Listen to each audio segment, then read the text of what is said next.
water elevation within the rain gardens. This easement should be granted to the town for purposes of access, inspection, and maintenance and repair as required by the typical standard county stormwater maintenance agreement. Easement language must restrict grading and filling and construction of any structures within that easement. Moving on to number 5, we recommend that a note be added to the CSM which refers to the existence of county-approved stormwater management plan and stormwater maintenance agreement, as well as notes indicating that each owner has the responsibility to maintain their respective rain gardens. And lastly, number 6, in discussing things with the county as of December 19th, they had not received a formal application for the rain gardens and the actual stormwater management plan, but we're working through that.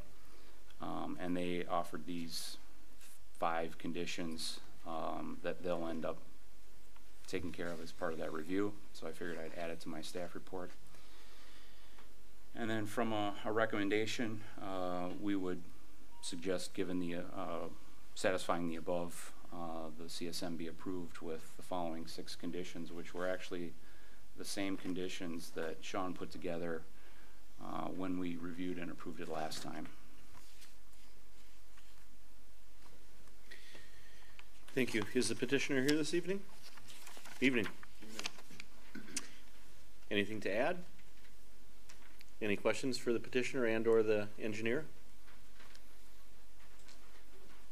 And Sean, do you have anything to add? I do not. Thank you. Is there a motion from the Plan Commission? I'll move to approve with the conditions put forth by the staff. And a second. Second. I think Renee beat you. Any discussion? All in favor? Aye.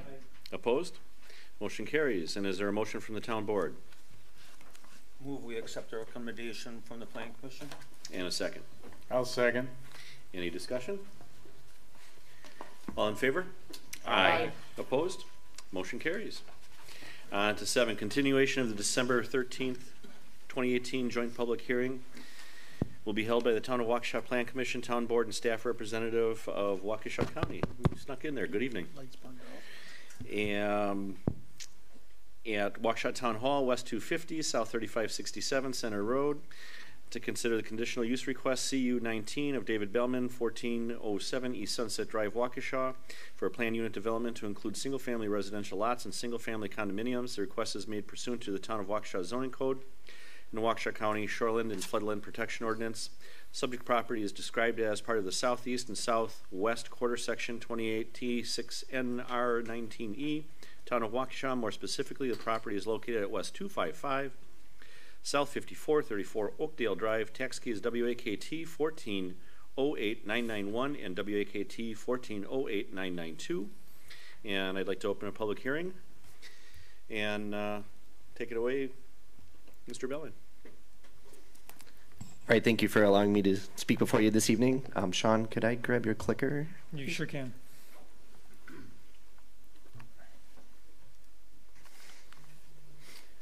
Okay, so this evening we are seeking conditional use permit approval from the Town of Waukesha, as well as conceptual approval, and then also a approval for a temporary sign for Pebblebrook Hollow. I'm going to summarize a few items from the last presentation, and at the last meeting there were multiple items that were brought up that you wanted us to come back with information, and I do have all that information and substantial evidence for you to support the claim that this is a development that is going to be beneficial to the residents of the Town of Waukesha.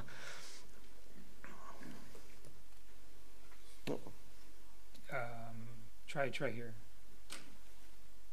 Yeah, let me see.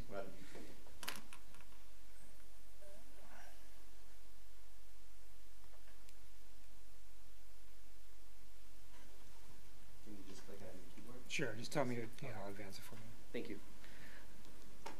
If you want to do the next slide. So overall, this is the development and the layout of the subdivision. It is, the main entrance is off of Oakdale Road. It also connects with the Poppy Field subdivision. It's going to feature two different sections of the subdivision. There will be what we call a residence section, which will be in the front, which will be single-family detached condos, and the back portion of the subdivision is our executive level homes, so it can be a little bit larger homes. I do have some images of those homes that I didn't have at the last meeting, so you can see what types of properties we plan on building in the development. And if you want to go to the next slide. This is a concept of the front elevation. Oh, thank you. And this will be the entrance monument for the development. So we'll have a nice entryway off of Oakdale Road. It'll be landscaped and be a nice entrance into the project. This is the overall aerial view of the site. And you can kind of see how, does that work? Okay, so there's Oakdale Road. And the main entrance will be matching right across from Hazelhurst. And this little piece has a separate tax ID, but it is part of the property. So it's this whole section around here. Okay, so from the last meeting, there were some items that were brought up, and I have provided those to you in your packet. The first item, the town wanted a draft of the Homeowners Association documents from a condominium that we have done, so I provided that to you. That's our Woodland Hills development, which is in the city of Waukesha. So that'll be kind of a basis for what we use going forward for the site. You also wanted a drawing showing the lot width with a 50-foot setback, and we have that drawing, and that'll be in the packet. I can show you that in a little while. And that is also provided. All the lots are at least 120 foot wide at the 50-foot setback. You wanted some clarification on the legality of renting units. I have that information as well. And in fact, before I go further, I do want to introduce, I have my engineer here, Brian Peel from SEH, Keith Kindred, our surveyor. I have attorney Brian Breika, and I also have attorney Rick Kobringer, who handles all our condominium work. And I also have invited in an appraiser, a certified appraiser, and his name is John McGregor, and he'll be here as well to provide some more information about the values. The other item that you wanted was to provide a cross-section and find out what type of cross-section we would be doing on Oakdale Road, and we have that provided. It's a type E intersection. Provide you documents showing that the roads do not exceed the 10% slope. We have that document in the packet as well. We also needed to provide documentation on how we will divert construction traffic, and I have a letter in there and some pictures of some signage and some other documentation that we provide to our contractors, so we'll go over that in a moment. You also wanted us to provide more traffic information on Oakdale Drive, and I have that information as well in the form of a letter. And then some additional soil boring information. We had actually 60 borings done between the last meeting and now. We were able to get those in. They were sent to Mike Radomski at Waukesha County, and he reviewed some of them. And then Skylar, the new sanitarian at the county, was able to review the other borings that we did and provided a letter, which is also in your packet. And we did actually got a letter from Leif Hauge at Waukesha County as well. He just had a chance to do a cursory review of the infiltration basins, and we just got that via email about an hour ago, so we have that as well. But that shouldn't be a condition to hold up our development at this point. I do want to just point out there's been some changes in the state law, and one of the laws that has been enacted in the past year is the Homeowner Bill of Rights. It's Assembly Bill 479, Senate Bill 380, and the intent of the legislation was to provide more certainty to property owners. Under the new law, all approvals and denials of a conditional use permit must be based on substantial evidence. Substantial evidence means facts and information other than merely personal preference or speculation, directly pertaining to the requirements and conditions that the applicant must meet in support of the conclusion. Also, all conditional use permits and conditions and standards must be reasonable, measurable, and may include conditions as the permit's duration, transfer, or renewal. Finally, local governments are required to grant the conditional use permit if the property owner satisfies or agrees to satisfy conditions and requirements. These changes make the CUP process more fair and equitable for property owners.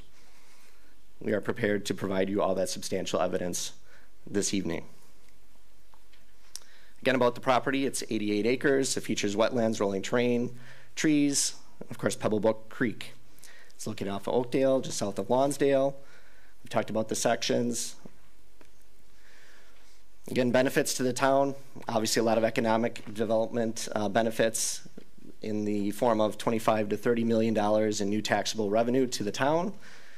These 55 new homes will add nearly $3 million in taxes and revenue for the state and local governments.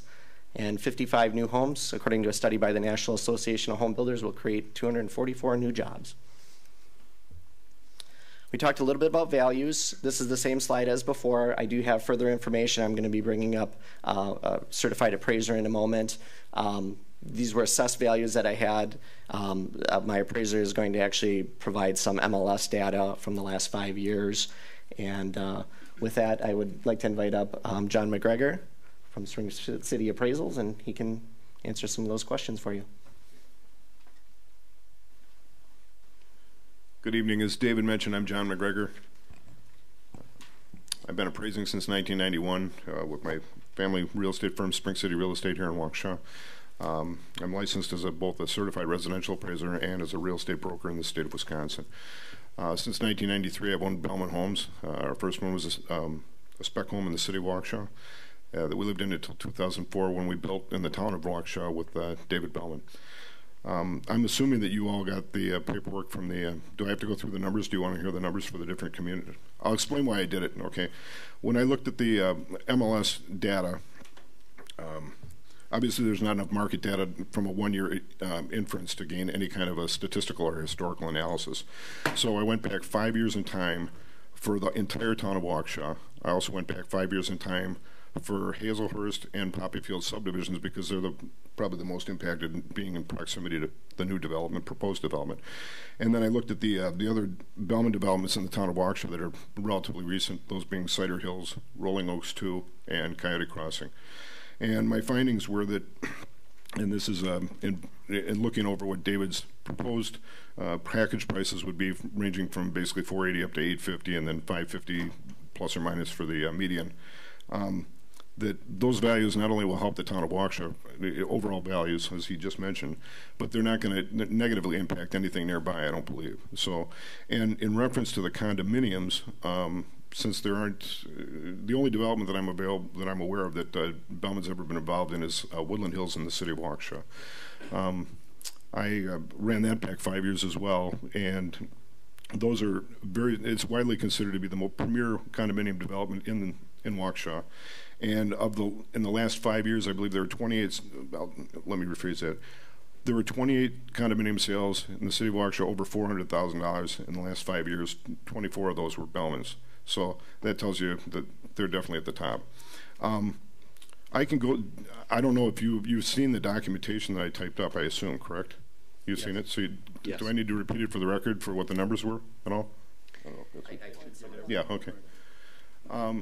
One thing I'd like to point out that I also mentioned in my document to David, which I'm sure he's passed on to you, is that of the condominiums that are high-end condominiums in Waukesha, those are all duplex in nature. They're side-by-side condominiums.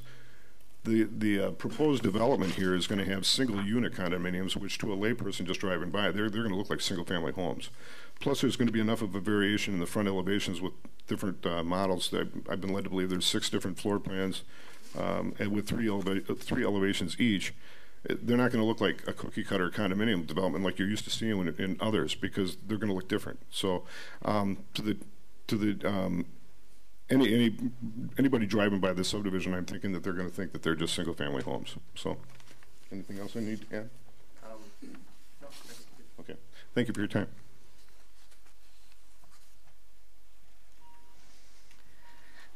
I would like to point out a couple items in John's letter that he sent to the town. Again, as far as some of the values, just to kind of give you a snapshot, again, with the 5-year data that he accumulated through MLS. In the town of Waukesha, during that period, there were 523 sales. They ranged from $46,000 all the way to $875,000, with an average sale price of about $312,286. Poppyfields had sales between $435,000 and $668,500, with an average sale price of $576,300. Hazelhurst had sales between $365,000 and $397,500. That would be an average of $381,250. The next three subdivisions I'm going to list are subdivisions that I have built in the town of Waukesha. One would be Coyote Crossing. Our average sales in that subdivision were from $420,000 up to $670,000, with a $505,905 average. Cider Hills, which is also in the town of Waukesha, from $439,900 up to $575,000, $364. That's a $515,000 average. And then Rolling Oaks, which is also in the town of Waukesha, going from $399,900 up to $687,816, and that would be a $487,560 average.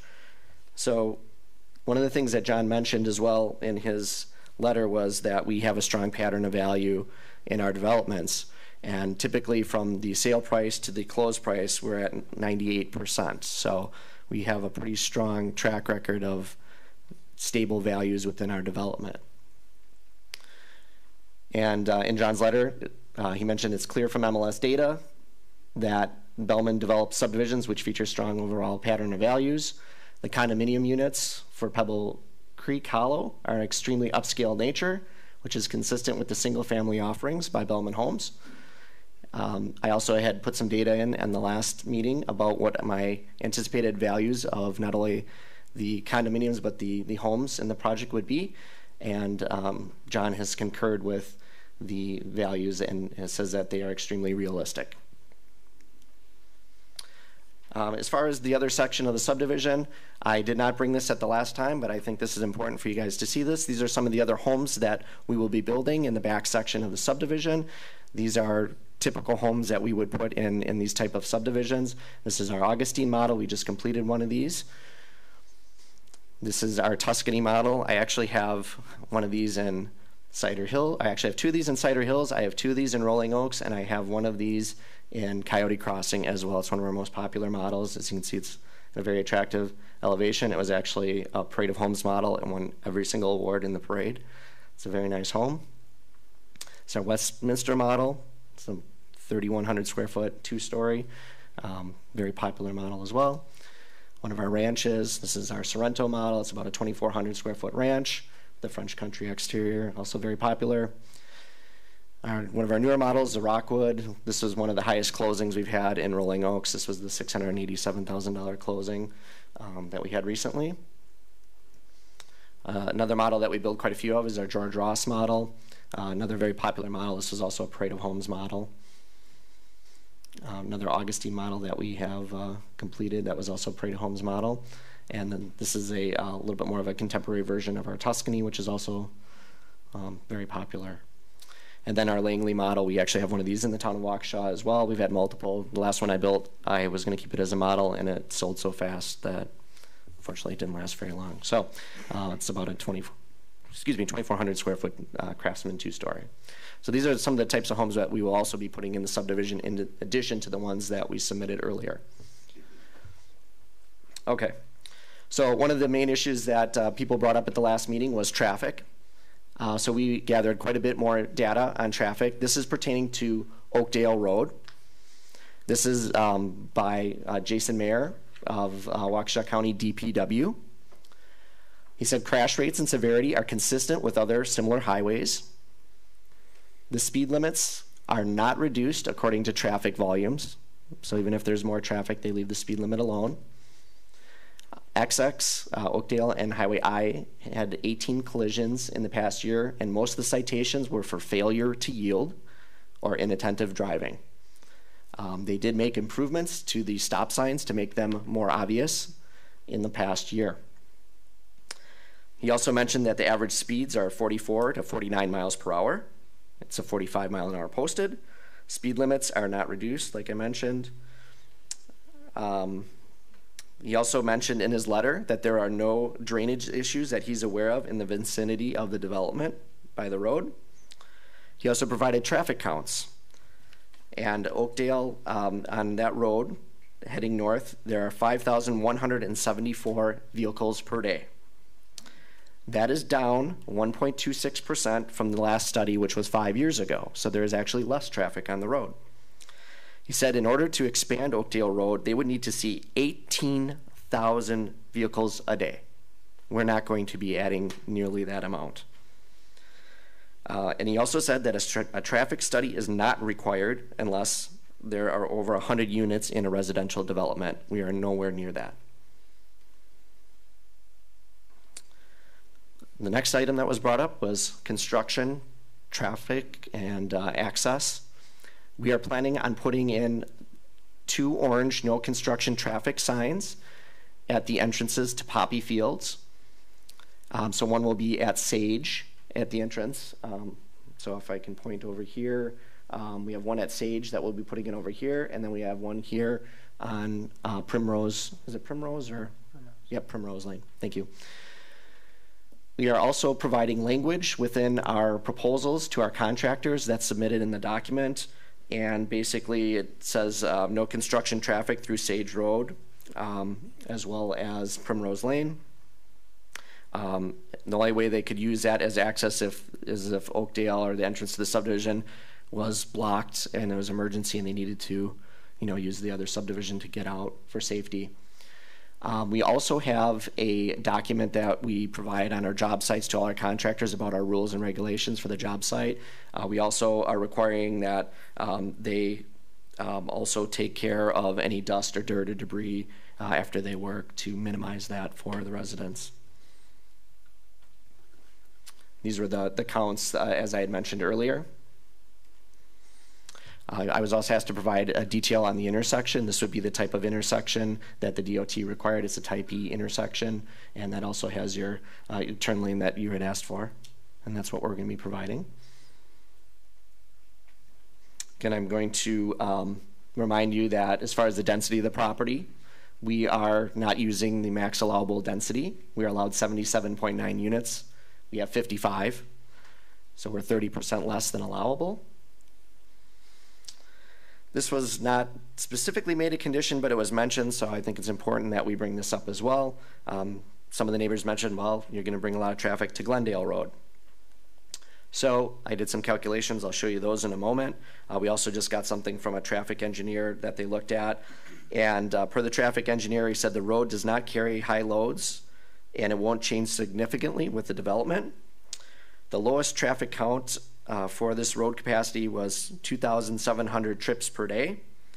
They're currently at 720. So again, we are 30% or 37% of capacity on that road. So we're well under there as well.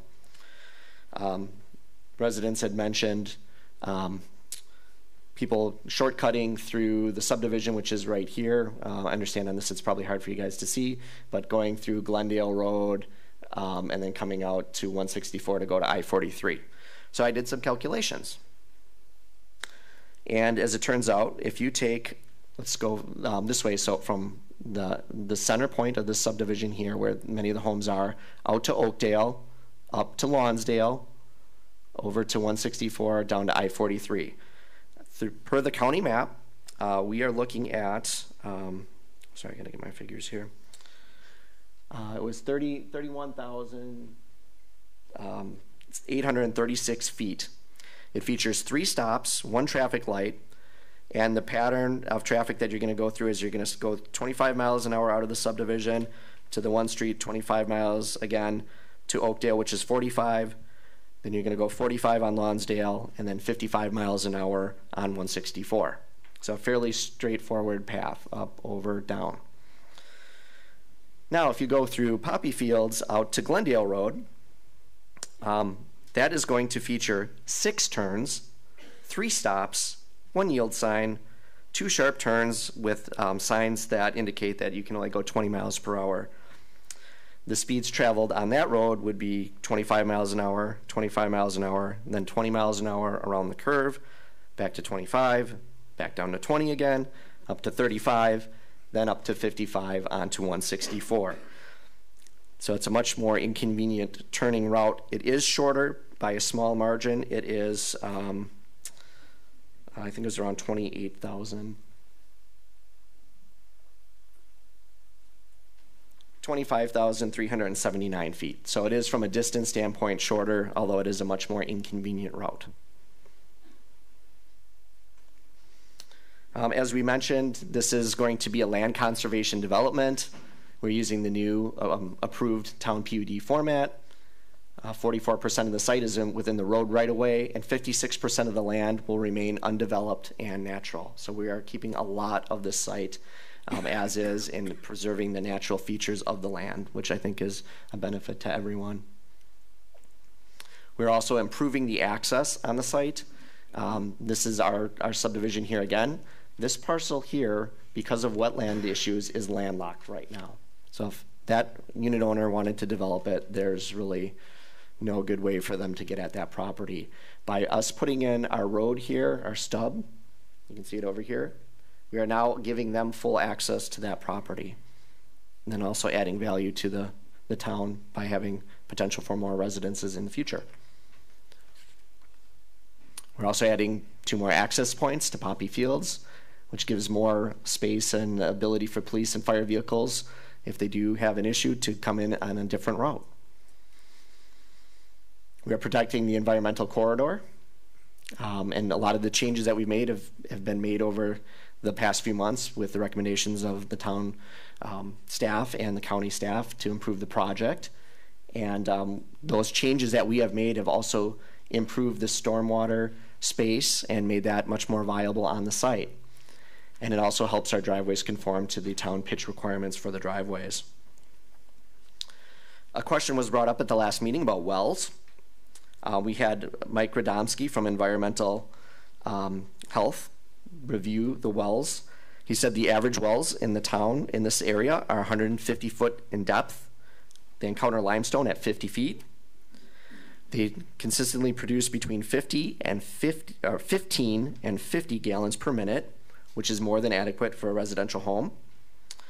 He also mentioned in his letter that additional wells serving residences should not have an adverse impact on the existing private water supply. So residential homes will not affect drastically the water supply in the town. I was also asked to provide association documents, so you'll find a very thick packet in there that was from Woodland Hills, and that's been provided in your packet to review as a template for our association documents for Pebblebrook Hollow. I was also asked to provide some more storm water information. So we had 3 additional borings done on 12/28/18. All borings were free of water and reducts in those areas. So that means they're suitable for the stormwater retention devices. We had another 60 borings done between the 12/28 and 1/1 of 2019. Those were all submitted to Waukesha County and reviewed. It features 9 at-grade or conventional systems for mounds and mounds for the rest. We also had some of the outlots were perked for conventional septic, and then outlot 5, and that would be outlots 5, 1, and 6, and then outlot 8 and 3 were perked for mound systems. And that's all been reviewed by Waukesha County. It's in your letter in your packet. And that's this information that I just went over. I'll be going on to that in a minute. There was another item about leasing, and I have that information as well in your packet. I provided some documentation from our association as far as what we do for leasing. A lease must be approved by the association secretary. 6-month leases or less are prohibited. We don't allow subletting without at all in it. And the rules are binding on the tenant as well. So all the association rules must be provided to the potential tenant before they take occupancy of the unit. And I also provided in your documentation state law. It's section 703-315 and chapter 703, which was created in 2003. It says that rental agreements the unit owner must provide to the association within 5 days. So they have to get those rental agreements and all the conditions of the rental to that unit owner within 5 days. And the unit owner must provide the declaration and bylaws to the tenant before that they take occupancy. And also state law does not prohibit renting of properties. Again, we don't have intention of renting any of our units. We are intending to sell all of our units. But if a future buyer wants to rent it, state law will allow that.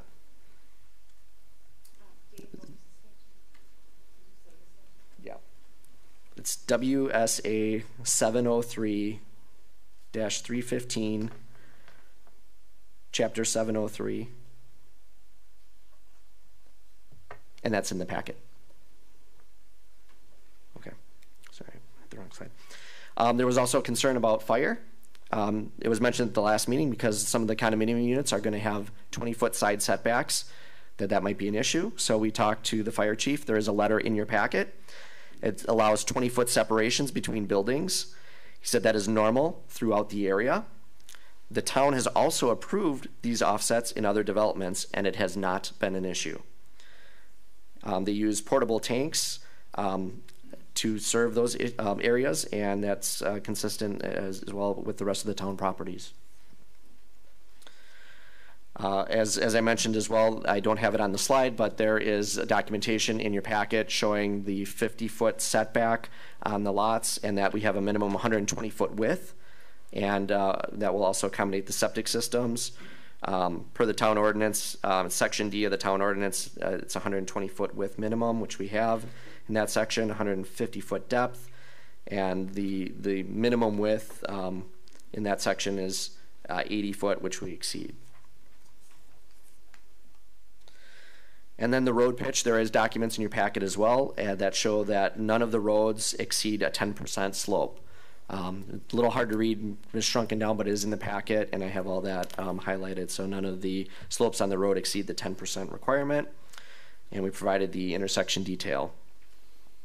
I also provided to you a draft of all the deed restrictions for Pebblebrook Hollow, and that is all in your packet as well. So I have all of that. It's based on our Rolling Oaks development, so it's very similar in the restrictions to that development. I don't know if you need me to go into further detail on that, but if you do, let me know. Then I want to just go over one other thing that pertains to the property. You might ask why I'm bringing this up, but this does pertain to the property. As you know, may or may not know, I'm involved with an organization. It's called Operation Finally Home. We build brand new mortgage-free homes for wounded combat veterans and their families. We work with the community, and we get as much material and labor donated as possible. They get this home completely free. They have to meet certain qualifications, have to be 70% or more disabled, and have served for multiple years and have a good track record of service. I'm proud to have been able to build 5 of those homes. These are some of our recipients. Drew and Caitlin Robleski. He was with the Army, and he encountered an IED blast. He had to medically retire. He developed severe PTSD and traumatic brain injury. He's now actually doing very well. This home was built in Jackson in 2015, and he is now a police officer in Mount Pleasant, and they are doing very well. Our next recipient was Army Specialist Bo Keitlinger. He served nearly 10 years. He made a promise to his mom before she passed away that he would be like G.I. Joe, and he served. And he also encountered an IED and suffered some severe injuries, PTSD and traumatic brain injury. He's actually studying molecular biology, and this new home is giving him a chance to work on a career now, because a lot of these guys, when they're severely injured, they come back home, they lost their lifelong job, and they have to figure out what they're going to do with the rest of their life. We also built a home in the city of Waukesha for Army Specialist Philip Olson. He served 4 years and 10 months. He was shot 3 times. He also, after returning to duty, he returned to duty after being shot in the chest. He was in a vehicle in the gunner position when they encountered an IED. He was thrown from the vehicle, severely injuring his back. He's studying mechanical design now and working on a new career. His wife is also getting a master's degree in business administration, and they hope to own a body shop soon. This one's probably the most relevant to this situation, and this is a family that we recently helped in the town of Waukesha in our Cider Hills development. Army Sergeant Joe Davis. And they are with his wife Carissa, Braxton, Grace, and Colton, their children. Joe served 10 years, 3 deployments, 2 to Iraq and 1 to Afghanistan. Joe developed very advanced Parkinson's at a young age because of his injuries and his brain injuries. He's basically a mid-30-year-old and probably about a 60-year-old body. He struggles with even getting up and down stairs. He can barely stand for a long period of time and will be in a wheelchair in the future. We built him in a completely accessible home to take care of his needs. and this was a groundbreaking here in the town of Waukesha. We dedicated their home in June of 2018, sorry. We also have another project that we've embarked on in the Menominee Falls area for Army Sergeant First Class Tyson Cole. They are coming from Indiana. They'll be moving into their new home June of this year. It's in Menominee Falls. We also have obtained another lot next door, and we actually have 2 homes side by side and helping another family. What does this mean for you guys? Well, after the home number 6 in Menominee Falls, if this subdivision is approved substantially to what I'm submitting to you, I am willing to donate one of my lots to Operation Finally Home, and I will build another home. This would be the 7th Operation Finally Home project in the state of Wisconsin, and we would be anticipating around 2020 doing that project. So as you can see in the presentation, we've addressed all the concerns laid out by the town board and the citizens. This project will be a benefit to the community and the welfare of the residents. We'd now like to walk through the town matrix to show our substantial evidence.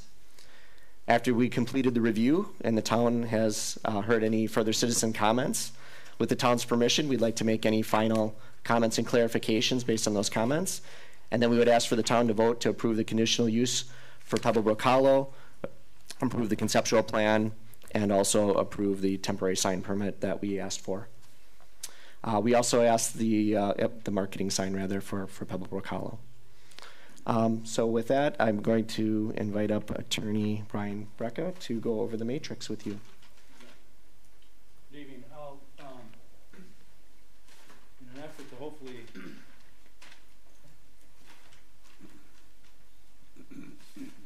guide you through what I'm going to be presenting and without needing to read everything necessarily, I have pre-prepared a completed matrix without the first and the last sheet. Obviously, not taking into account everything that was presented by John McGregor as well as David, but in anticipation of what we knew would be presented through the slideshow, as well as what was what was included in the application that was originally submitted by David, by Bellman Investments, as well as the submittal from January 2, 2019. This matrix, or completed matrix, points out the substantial evidence. Do you need more copies? One more.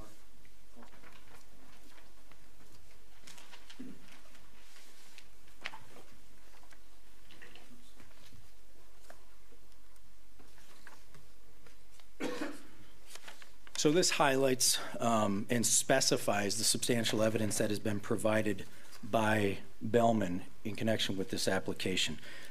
As David recited the law accurately, I believe, and I will actually use your face sheet of the decision worksheet that was prepared by your town attorney, says the same thing as it relates to if an applicant for a conditional use permit meets or agrees to meet all requirements and conditions specified in the ordinance or those imposed by the town of Waukesha, the conditional use permit must be granted. It's our position that we have submitted substantial evidence with respect to each item on the matrix. To the extent that you disagree or have any questions, as Mr. Bellman indicated in his submittal as well as tonight, he has agreed to meet the conditions as they relate and reasonably relate as required by your worksheet in the law.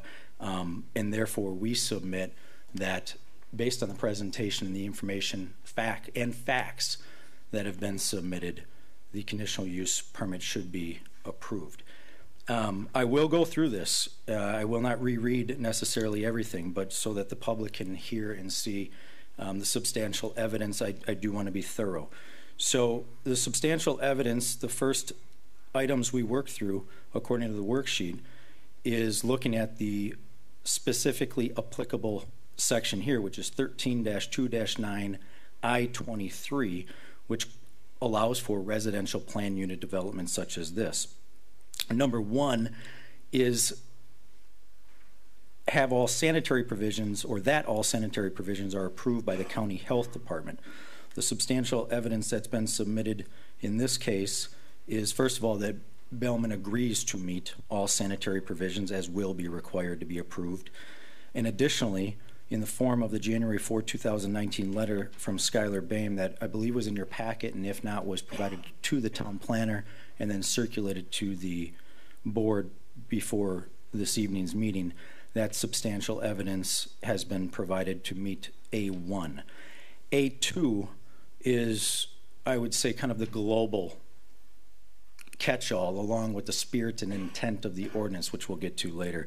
So what is the substantial evidence that the proposed development is not contrary to the general welfare or economic balance of the community, and that benefits and amenities of the resultant development justify the variation from the normal requirements of the district in which it is located? I'd start by saying the variation is nominal, I would say, in this case. This is an R1 zoned property, single-family residences, but for the residential plan unit development nature of this development would be allowed as it's currently zoned. So any justification for variation from the normal requirements, I submit, based on the development is nominal. In addition to the presentation from Mr. Bellman at the December 13th public hearing and the January 2nd 2019 submittal, the facts and information included tonight by Mr. Bellman, as well as John McGregor, with respect to the impact on the surrounding areas as well as the assessed values, combined with Fire Chief Buchholz's letter dated December 28, 2018, with respect to the distance between buildings, that I believe addresses a substantial evidence that the proposed development is not contrary to the general welfare.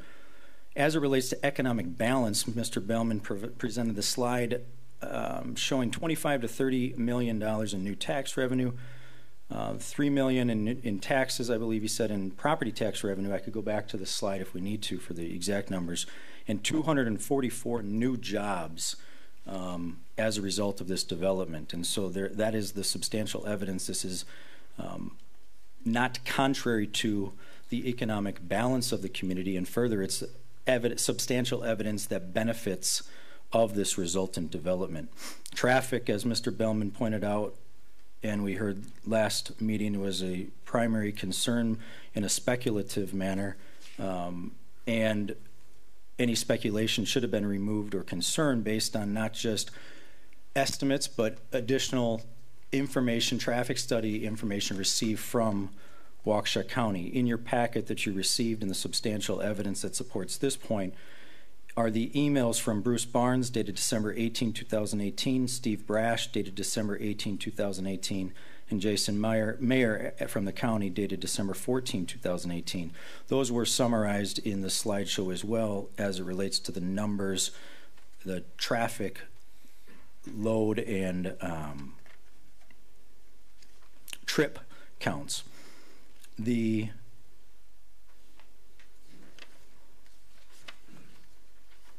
last slide that Mr. Bellman had provided, I believe also applies here as far as if we're looking at what, if any, substantial evidence there is that this development will not be contrary to the general welfare or the benefits and amenities of the resultant development. I believe the last slide as it relates to the Wounded War veterans is substantial evidence as to what substantial evidence has been presented in favor of this development. There was also comments made about fire and safety, not just with respect to distance between buildings, but also the additional access points, as Mr. Bellman pointed out. So substantial evidence benefiting the community in that it grants or creates new access points to the land to the north through Pebblebrook Hollow in case of an emergency, and also eliminating the landlocked parcel to the south. Item number 3 is also a catch-all, that all other requirements of the planned unit development are met as set forth herein. Well, as the staff report points out and walks you through step by step, that's pretty much what subsection B is, and B is B1 through 5. And so I believe substantial evidence has been presented. One note I made that's not on your pre-prepared sheet was the, as David presented the drawing, or is included in your packet, the drawing of the 50-foot setback showing the minimum 120-foot width is consistent with the town code, and I know that was included in the staff report as condition as well. Subsection B, so now we're specific to the residential plan unit development. Number 1 asks whether the development exceeds the maximum dwelling unit density and minimum common open space. Substantial evidence has been presented. If you look at Sean Malarkey's staff report, I apologize for the misspelling. This was phonetic from my assistant, so I apologize. Dated November 27, 2018, as well as the presentation and the information that you've received that the town's density on this property is 77.9 units, and the proposed density for this development is 55 units. So it's 30% less than the allowable usage, substantial evidence that it does not meet or exceed the maximum dwelling unit density. The common open space requirements, and this one you can look right at your code as far as the development and whether substantial evidence has been presented. The town code, section 13-2-9, sub 23, creates a community with open area, and this does not exceed the minimum requirements in that regard. Staff report at page 2 further emphasizes, and I believe reiterates the numbers that Mr. Bellman had presented as it relates to density, going through the actual calculations. So subtract the conclusion from staff, subtracting 80% of the wetlands from the gross land area, confirming the 77 potential units and at least 30% open space.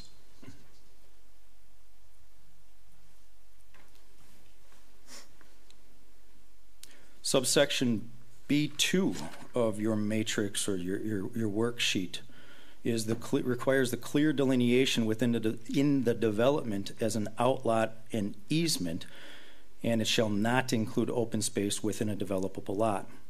And up to, and this is just your note about up to 20% of the land currently zoned may be used in this open space computation. This also is addressed on the staff report and further in Mr. Bellman's presentation in the concept plan, clearly showing the delineation of the common open space.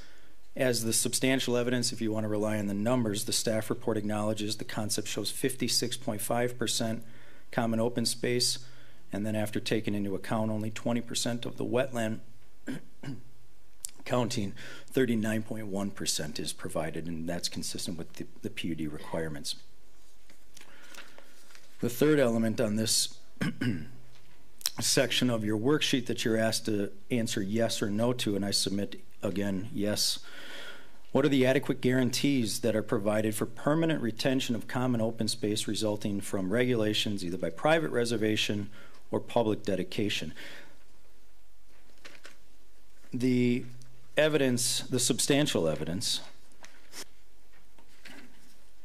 for this third item is included in the staff report again at page 2, as well as on the concept plan in the notes. Sheet 2 of 6 of the concept plan confirms that each lot will have a fractional ownership interest in maintenance, preservation, and permanent retention of common open space is guaranteed through said ownership. Additionally, the declarations and restrictions will provide the necessary protection and relating to the restrictions.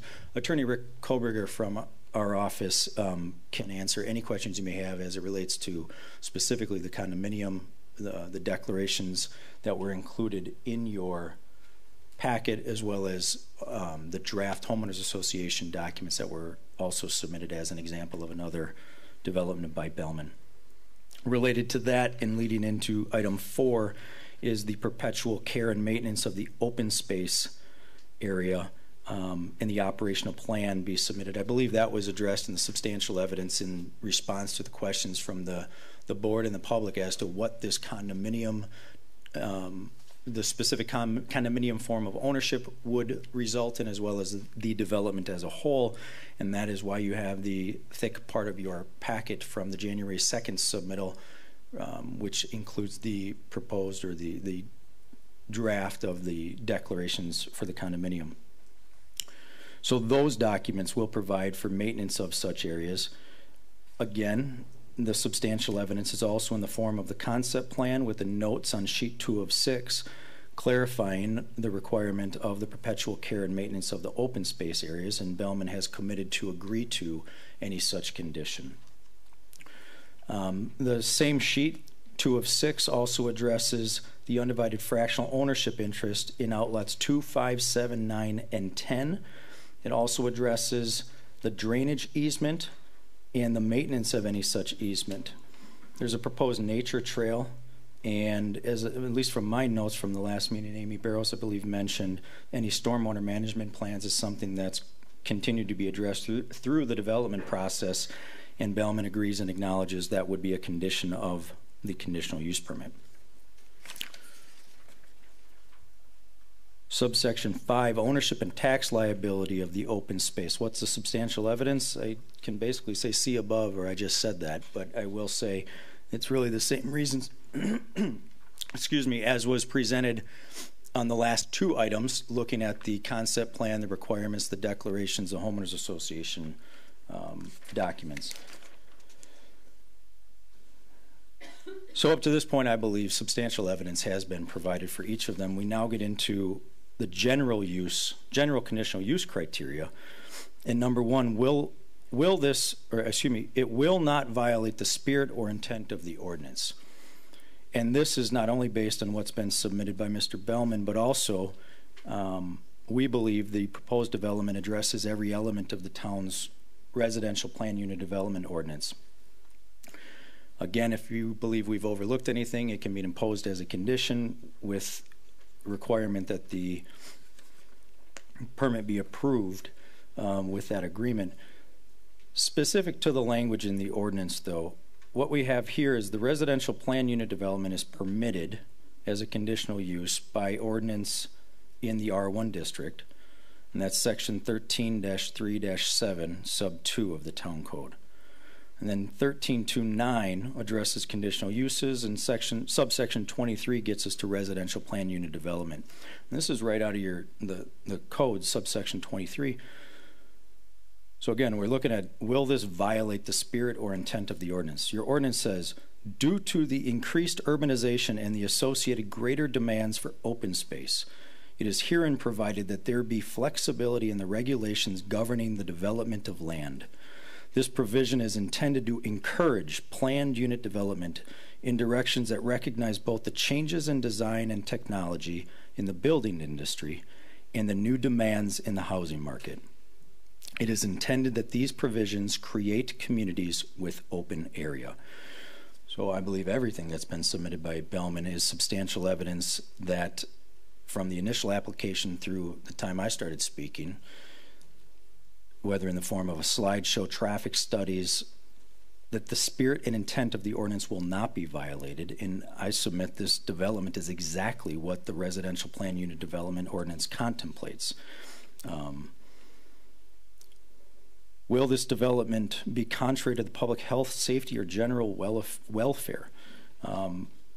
Again, I believe I've gone over that as on the first page of this completed matrix with the substantial evidence in the form of the traffic studies, the fire chief's letter, the property values as related to evidence based on facts and information submitted by Mr. McGregor. So substantial evidence has been presented that this development will not be contrary to the public health, safety, or general welfare.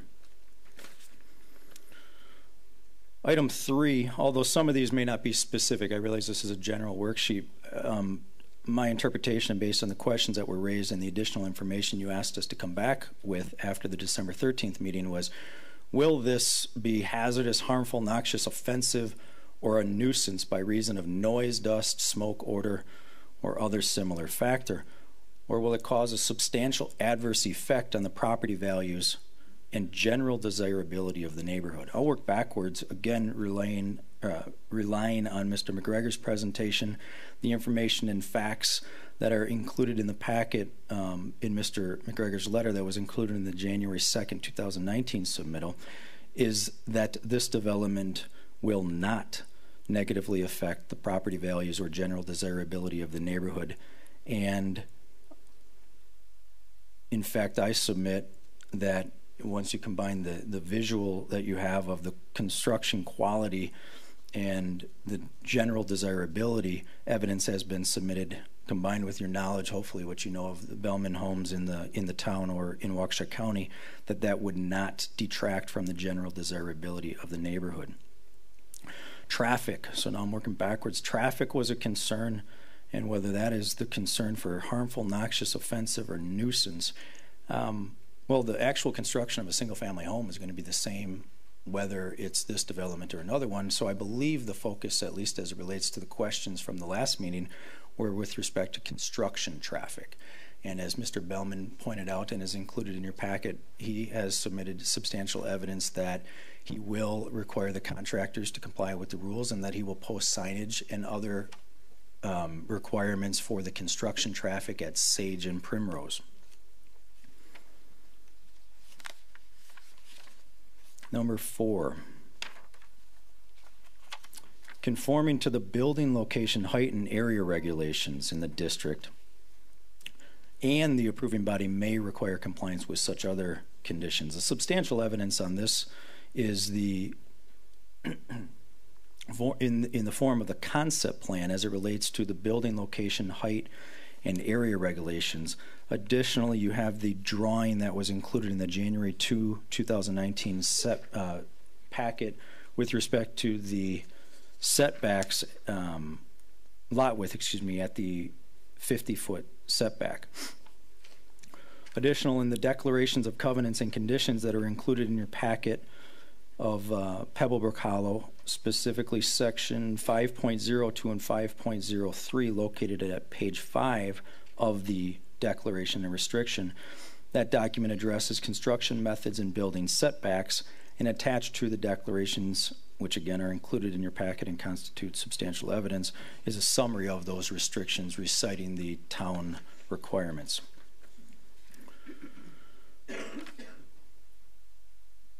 The next page on your matrix is a Town of Waukesha planner approval conditions. So to each of these, my answer would be, based on what Mr. Bellman has presented and stated, we agree. If this condition is imposed, Bellman has agreed to it. And again, the law says that if Bellman meets or agrees to meet all requirements or conditions, the town must grant the conditional use permit.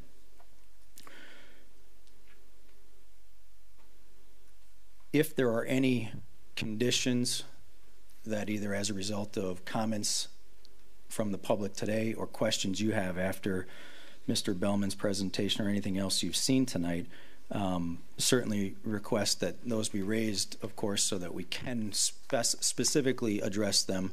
But at the same time, I know from the presentation and the submittal, Mr. Bellman has agreed to meet the town planner approval conditions. So has substantial evidence been met for items 2 through 10?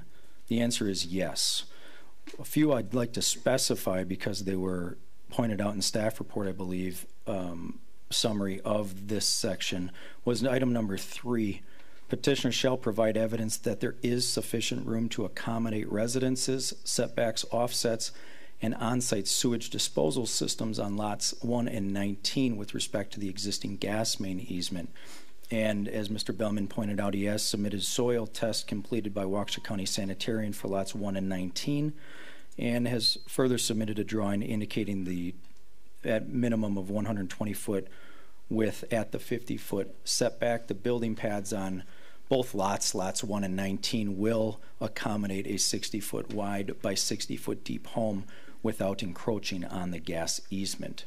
And Mr. Bellman has informed me that he has at least 15 different home plans that will work on that building plan. So for items 4, 5, 6, 7, 8, I'm sure everybody in this room is tired of hearing me speak, so I can gladly say that the response and what is the substantial evidence for those, yes, we will, is because it's a requirement for a future condition. Shall obtain conditional use permit, shall do this, shall do that. The answer is yes, we agree to meet all of those conditions that are included. That's all I have, unless specific questions as it relates to the condominium development. Mr. Koberger is much more prepared to answer those. But otherwise, or anything else that I've missed, I believe your question is yes. I believe substantial evidence has been presented for each of the items on your worksheet. Thank you. Are there any questions for either the petitioner or the attorney from the Plan Commission and/or board? Mr. Chairman, may I make a clarification? Yes. So I believe the decision matrix that you're working off of was from the last meeting. Since the last meeting, and as part of my updated staff report based on the resubmitted documents, we have modified it slightly based on some of the new conditions. So I just want to read those new conditions to see if you still agree to those. One of the things that we noticed when the lot withdrawing was submitted was that it did show the smallest lot width was 120 feet. We didn't have those numbers before. The actual minimum lot width in R1 is 150 feet. So what they're essentially asking for then is a reduction in lot width in R1. So the lot sizes are different in lot 1, with the smallest being a little above 33,000 square feet, and then the smallest lot width would also be 120 square feet. So the conditions in the matrix and then the conditions of approval in the staff report reflect that 120-foot minimum lot width. And when you say they're asking for a reduction, the code allows for that request? The code allows for... Would you explain that so the public understands it? Absolutely. So when you have a zoning district and you apply a PUD or a planning and development overlay to it, you're allowed to request variations in the way the lots work. So they're requesting reductions in R1 zoning lot sizes. They're requesting a reduction in the lot width in R1 zoning district from 150 to 120-foot width. And then as far as the condominium development portion of it, that's not typically allowed in R1 unless it's done through a PUD as well. And some of those also have reduced setbacks from lot lines and the street as well. So that's in essence what you're approving as part of the PUD is those requested reductions in exchange for the common open space that's preserved. So that's one change I wanted to mention. And they've already agreed to the 120 feet because that's what their plans show. Also on page 4 of 6 on the matrix, where it says the petitioner shall remove the temporary cul-de-sacs on Primrose Lane and Sage Road and restore the areas with grass. We've added a clause that says, and extend the private driveways at time of roadway extensions to the satisfaction of the town engineer. So the driveways would be extended as well. I know it's a technicality, but we wanted to make sure that that was in the condition of approval. And then finally, we added the condition on page 5 that states all construction and contractor traffic shall be limited to Oakdale Road and Pebblebrook Lane for ingress and egress to the development. And their presentation alluded to the same fact. But the previous set of conditions didn't include those provisions. Thank you. John, can I just add to your condition regarding the lot width? The county also requires 150 feet, but allows the waiver like John explained to the community. So would the town please be willing to modify that condition? Amy, could you talk into the microphone? Turn it on. Thank you. Can the town please modify that condition to state that it has to be a minimum of 120 feet as defined by the town's ordinance? The reason being is we'll incorporate your conditions if the Town and County Plan Commission approve the CU request, and our definition is slightly different, so that'll just clarify what that means.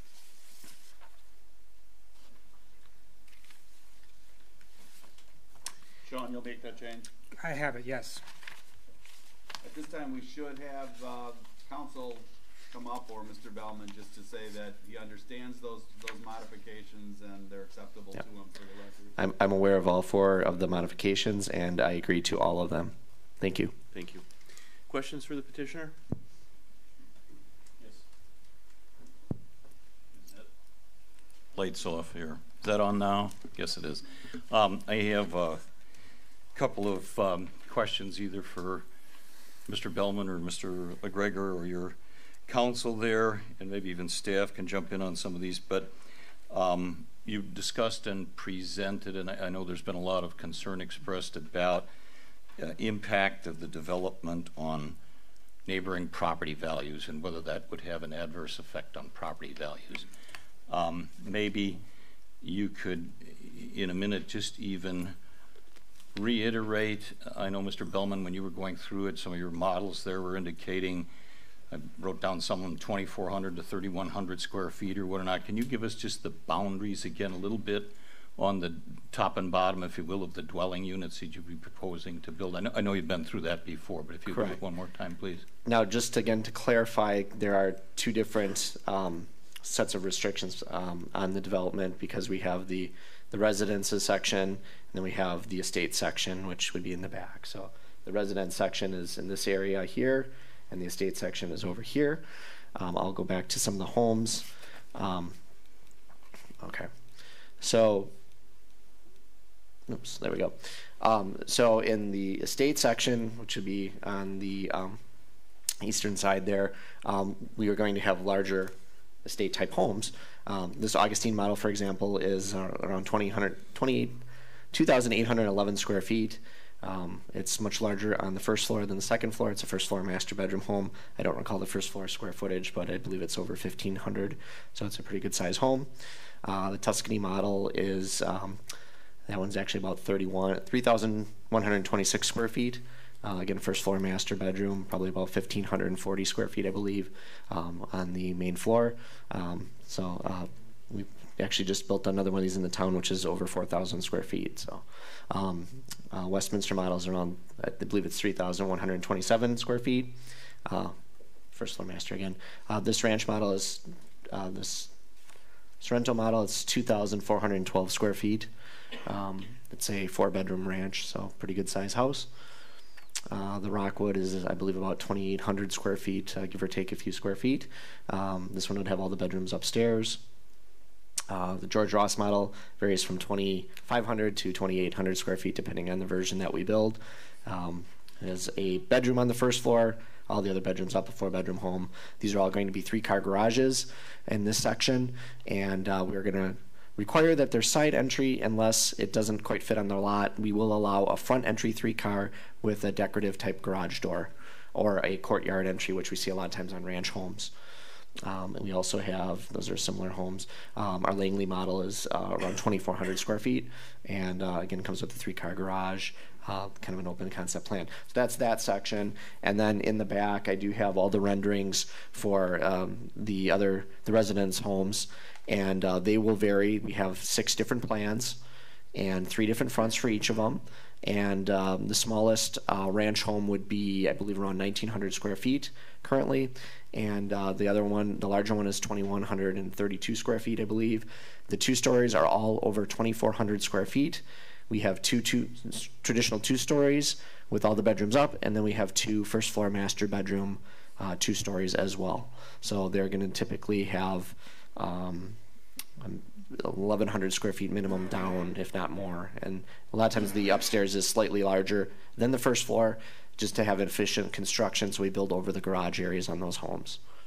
Okay, and your intention is to build all of the dwelling units as Bellman Homes. Do I understand that correctly? Correct, yes. We will be the exclusive builder, developer, and realtor in the site. And the reason I asked that question, and for that information, I thank you, it was comprehensive, but the question, I guess I pose this a bit to you for your understanding, to Planner Malarkey, to county staff, Amy, Attorney Macy, others, but my understanding, I mean, the underlying zoning of this is R1, right? There are other overlays and so forth.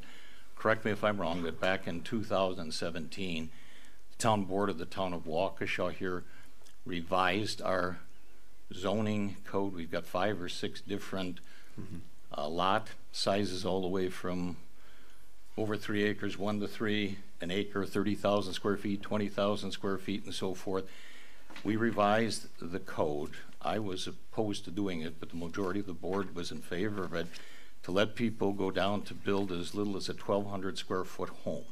Previously, some of that had been 2,400 square feet or more, and correct me if I'm wrong, but the whole point being, this land could be developed, as I understand it, simply a single family residential lots of 1 acre minimum, and people could build homes as small as 1,200 square feet on them. And if I'm wrong, correct me, so the Correct, that's concern actually about- in the town code, yeah. I that's the understand minimum. that, so the concern for everybody about property values is that change, and again, I'm totally opposed to that. If you want to look at adverse effect on people's property values, or maybe even Mr. McGregor or somebody could tell us, if you were to build a 1,200 square foot home on one of these pieces of property, what would that be worth?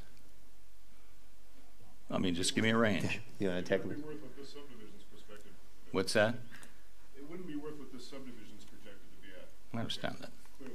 But I mean, the homes, I mean, the bottom line conclusion, you're proposing to build residential structures that are typically 2 to 2.5 times the minimum size that could be built on that if that were developed as single-family residential homes on 1 acre lots. Am I right on that?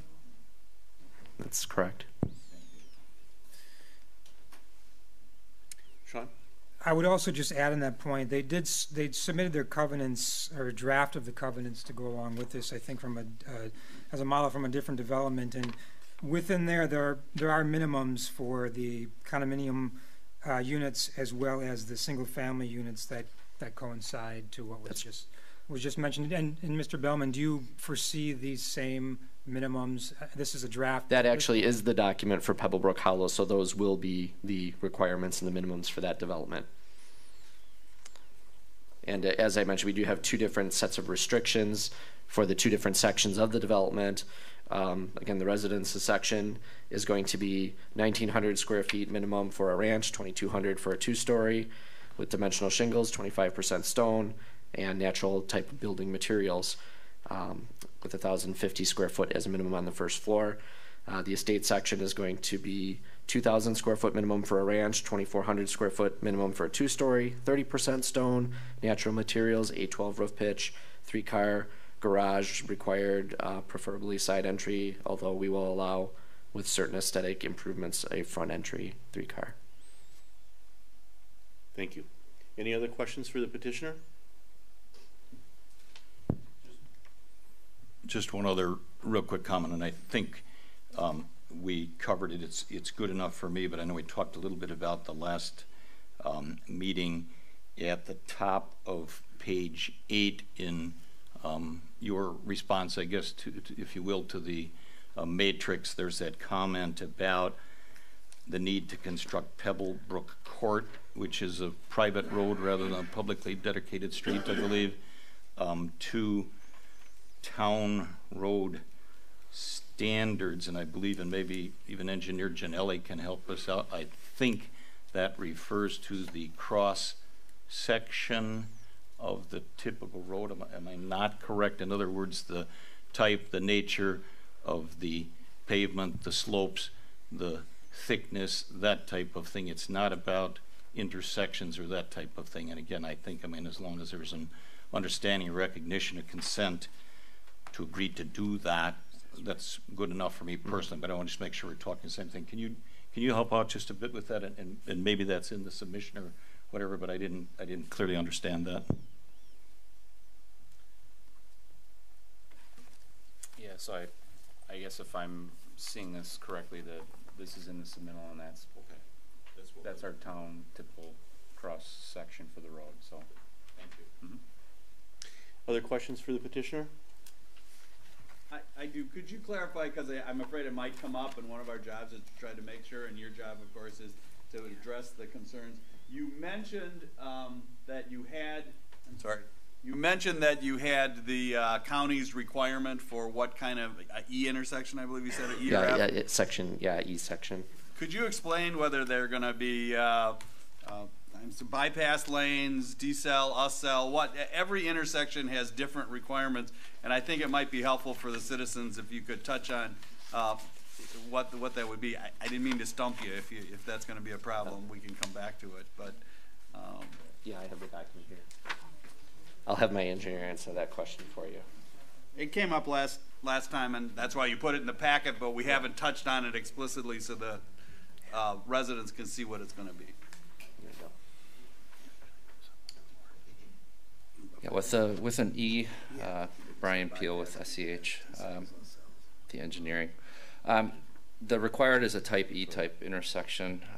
It wouldn't have necessary bypass lanes. They have XL, decel lanes coming from each direction with that, and as well as full lanes coming through lanes, of course, but no, there it is there, XL, decel each side with extra room to do those movements for the acceleration and deceleration, but not, because it's two intersections right across from each other, there wouldn't be bypass lane per se. Thank you. Are the decel and SL on one of those is an existing road, if my understanding is correct? And do those exist now, or will you be putting those in, the decel and SL for the existing road? Do you want to cover that? No, you can get. My understanding is that the Hazelhurst intersection is already built per on that side, and then with just very small modifications, perhaps with widths, if they're not exactly at least the 12 feet, we could build a little bit more width on our side and get the full widths as it's shown in that intersection, and that's what we would do. Yep. And this was the intersection that the DOT had cross section that they provided and recommended for this section. Thank you. If there's no other questions from the Plan Commission or Board, we can open it up to public comments. As was stated at the last meeting, what we need to consider, and the only thing we're allowed to consider, is substantial evidence. So opinions and so forth, we're not even allowed to consider those unless you have documentation to back up information.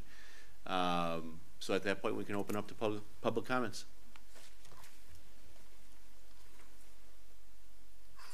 Come on up. To the microphone. Oh.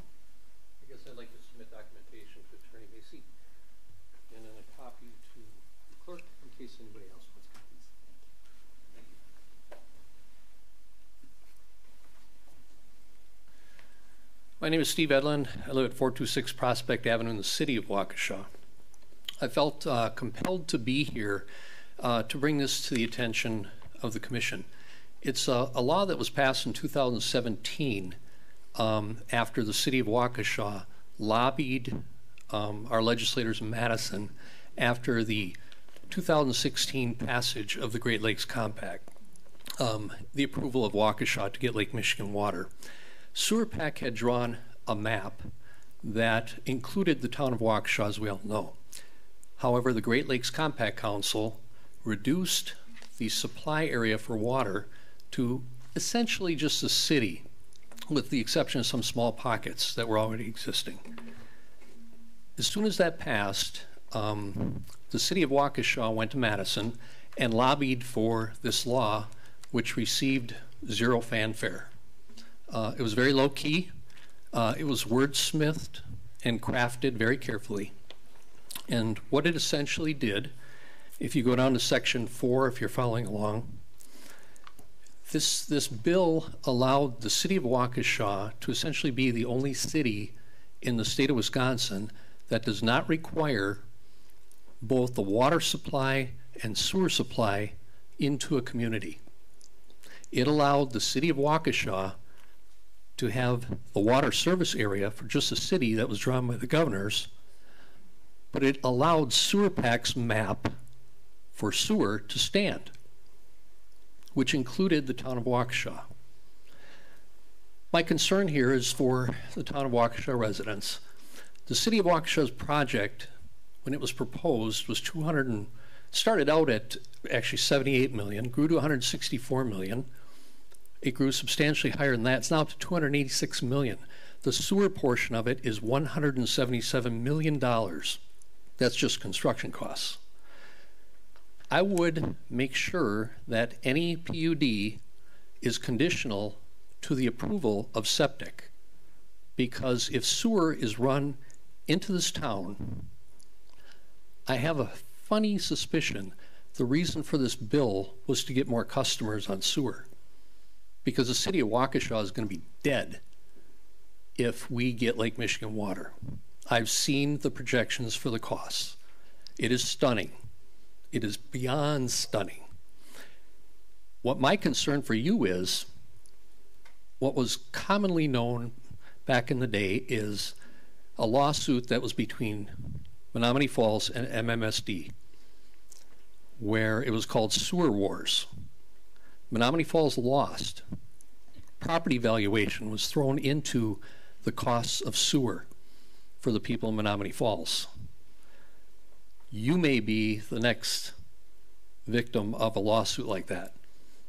It's my concern that if sewer is extended into the town, because Waukesha does need more customers to pay for this, that you could see some astronomical sewer bills where you don't have any right now.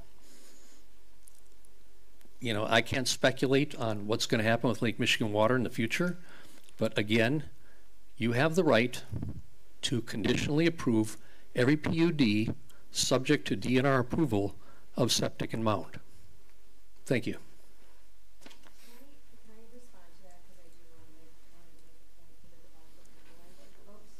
Sorry.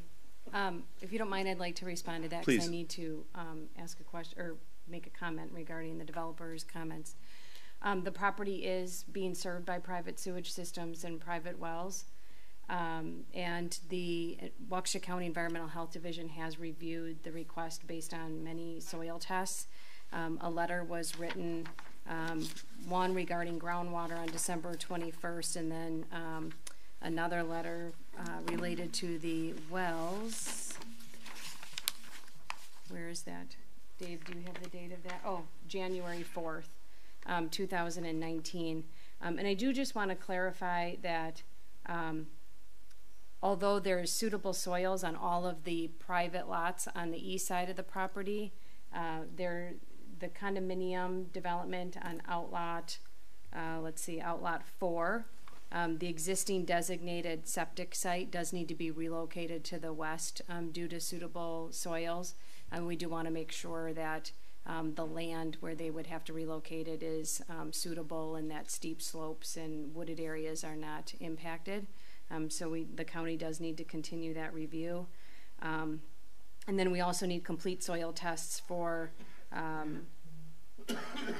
the lots, the outlots where the condominium style development is being proposed to ensure that the areas designated for septic are sized appropriately.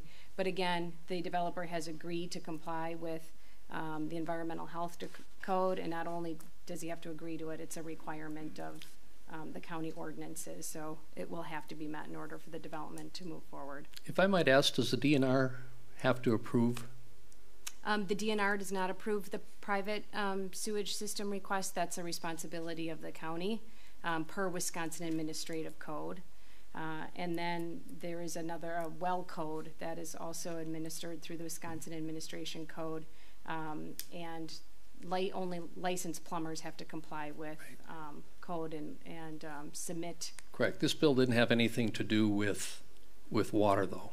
Right. So I'm just pointing out that bill doesn't relate to the development here at hand because the entire lot is being served by private septic systems, not public sewer. Okay. And if some of those wells wouldn't perk out, or some of those septics wouldn't perk out, would that require them to connect to the city of Waukesha if they had to? No, they have to, in order for the lots to move forward, they have to provide suitable soils. That's a requirement of the county ordinance. Every lot has to be suitable for a septic system. Very good. Or they'll have to reduce the number of lots that they're proposing if it didn't work. I just want to say this law was passed for a reason. Okay, and it specifically is going to impact this community. Thank you. Can you give me the name of that act, please? I'll give you my copy. The number. Thank you. Thank you. Other comments?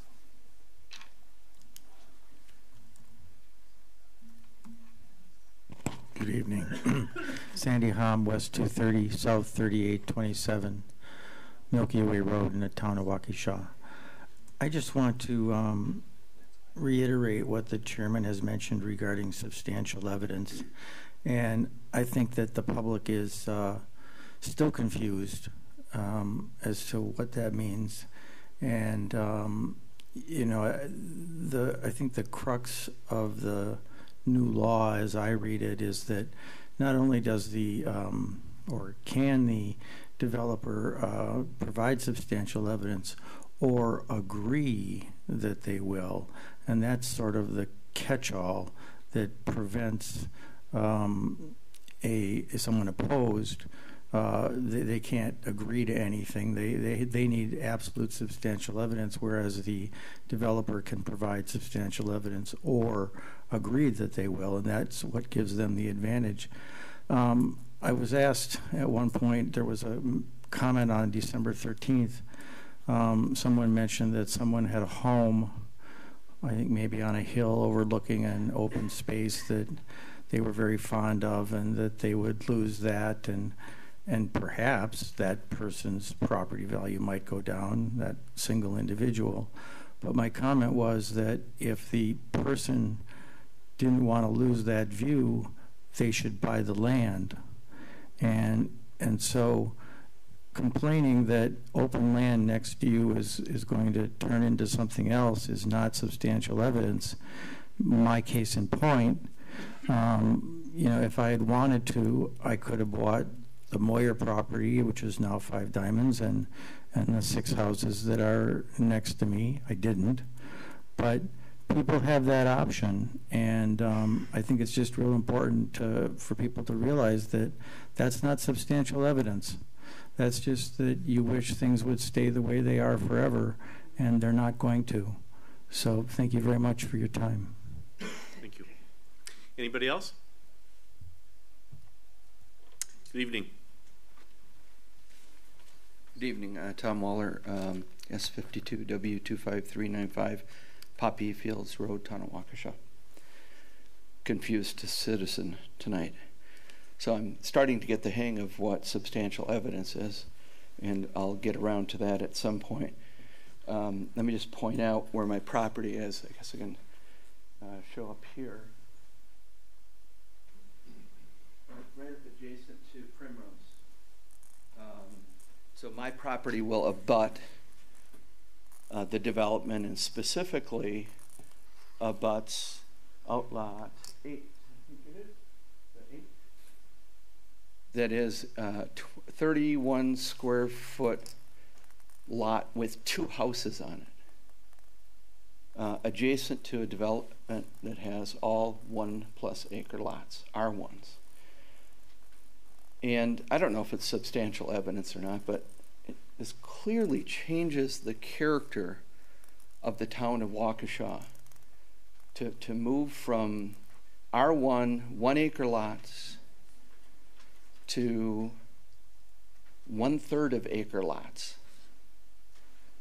And I don't know how to provide better evidence of that. I guess I could take pictures and say it looks different, but clearly when you're going through the current Poppy Field subdivision, 1 acre lot, 1 acre lot, 1 acre lot, and you drive through what will now be a series of 1,900 square foot ranch homes on 1/3 of an acre, it changes the very character. And you do this, you're going to do it again. Can I do a PUD and cleave off 1/3 acre of my lot and slap a house on there and retain property value that way? I just kidding. I don't think I would do that. But I just want to point out that it does change the character. It changes the general desirability of this area. Absolutely no question, when you go from a dense area of houses to a non-dense area of houses, the character is different, the desirability is different. I don't know if that's substantial evidence or not. When I bought that property about 10 years ago, I knew that what is now a cul-de-sac was going to be a street. I knew that the whole time. I knew the farm field eventually was going to be developed into something. I have no objection to development there. I have no objection to the Bellmans building homes there. They build very nice homes. What I object to is the notion that in R1 zoning, you're putting houses on 1/3 of an acre, and there's no other way you can cut it, particularly in that road that will connect Primrose out to Oakdale. Finally, with regard to substantial evidence, I'd like to make a point that as the public, and maybe we don't know very much about how this all works. I've been educated in the last month or so. We're given very little opportunity to gather such evidence. I don't have a team of lawyers and a company behind me. I'm a citizen. I've got a job that I have to go to every single day. So if anything, I'd respectfully request that this Planning Commission give more time to those citizens that are interested in collecting additional evidence. So, with that. Thank you. Other comments?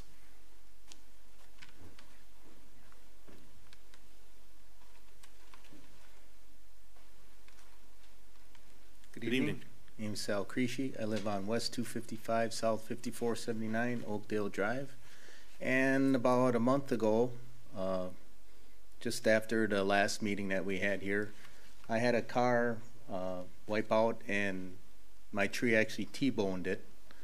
Luckily, there was no one seriously injured. They did go to the hospital though. So, if I could just show you where I am.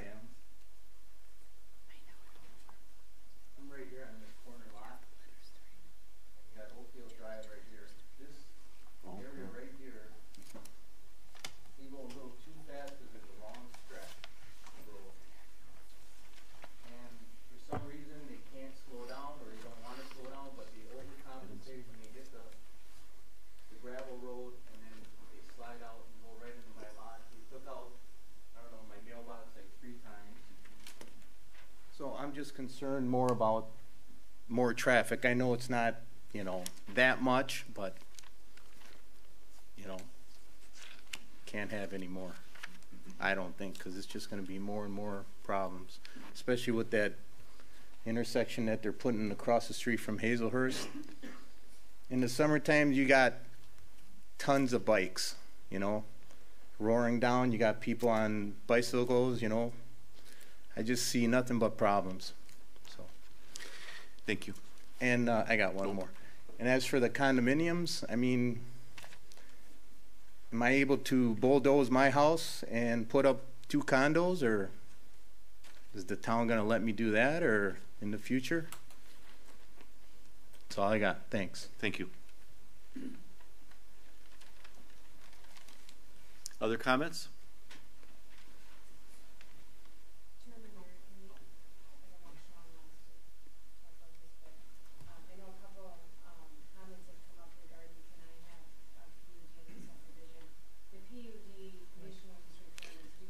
Amy, can you just turn your mic on? Sorry, guys.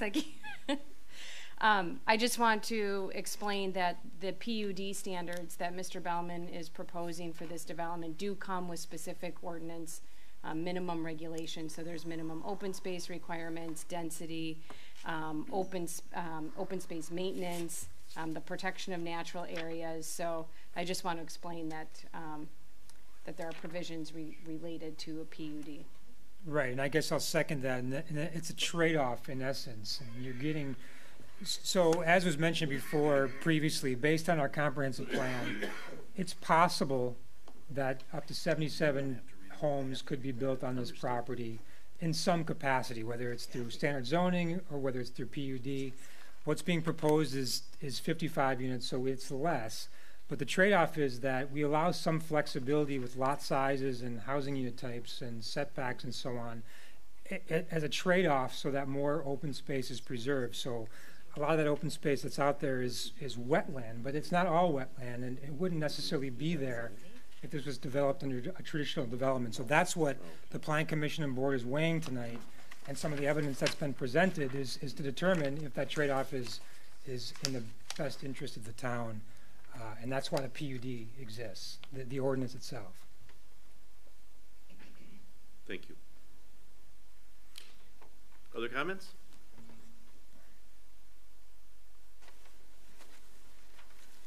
Hi, my name is Gary Capellas, West 257, South 5317, Wood Lily Lane, Town of Waukesha. I just got a question for the board in general. Is that the direction the town is going to? that the next subdivision is going to have 50 condos, the next one's going to have 50 condos, and the whole town's going to become condo. It's going to be the 1 acre lots are gone basically, because you can just do a request to change the R1 rating and put whatever you want in there. I'll give you a 100 by 100 square foot open area, but let me put 50 condos around it. Is that what the town is going to? I moved out here 20 years ago, and I don't like city of Waukesha. All the houses are all packed in there, especially down the road off Oakdale. And out here in town of Waukesha, you got a nice open area, all 1 acre lots. You have a feeling of being out in the country, not jammed in the city. And I came from the city of Milwaukee, where they were all packed together, and I'm really disappointed if that's where the town is going, if that's the direction we're going to go down the future for future developments. So that's all I got to say. Thank you.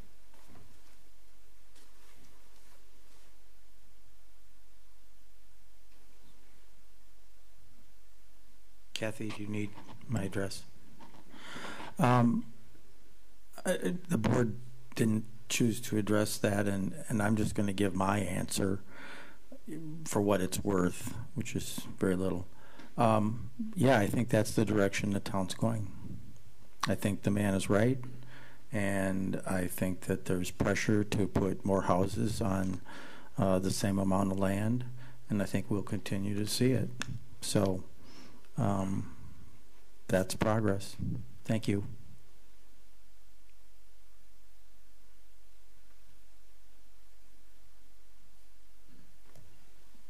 Steve Edlin, 426 Prospect Avenue. I would agree. Again, this is not substantial evidence that I can give you tonight, but when I was on the Waukesha School Board, the last year of my term, the school district had a planning document drafted, commissioned, to determine where we needed to open more schools and where we needed to close schools.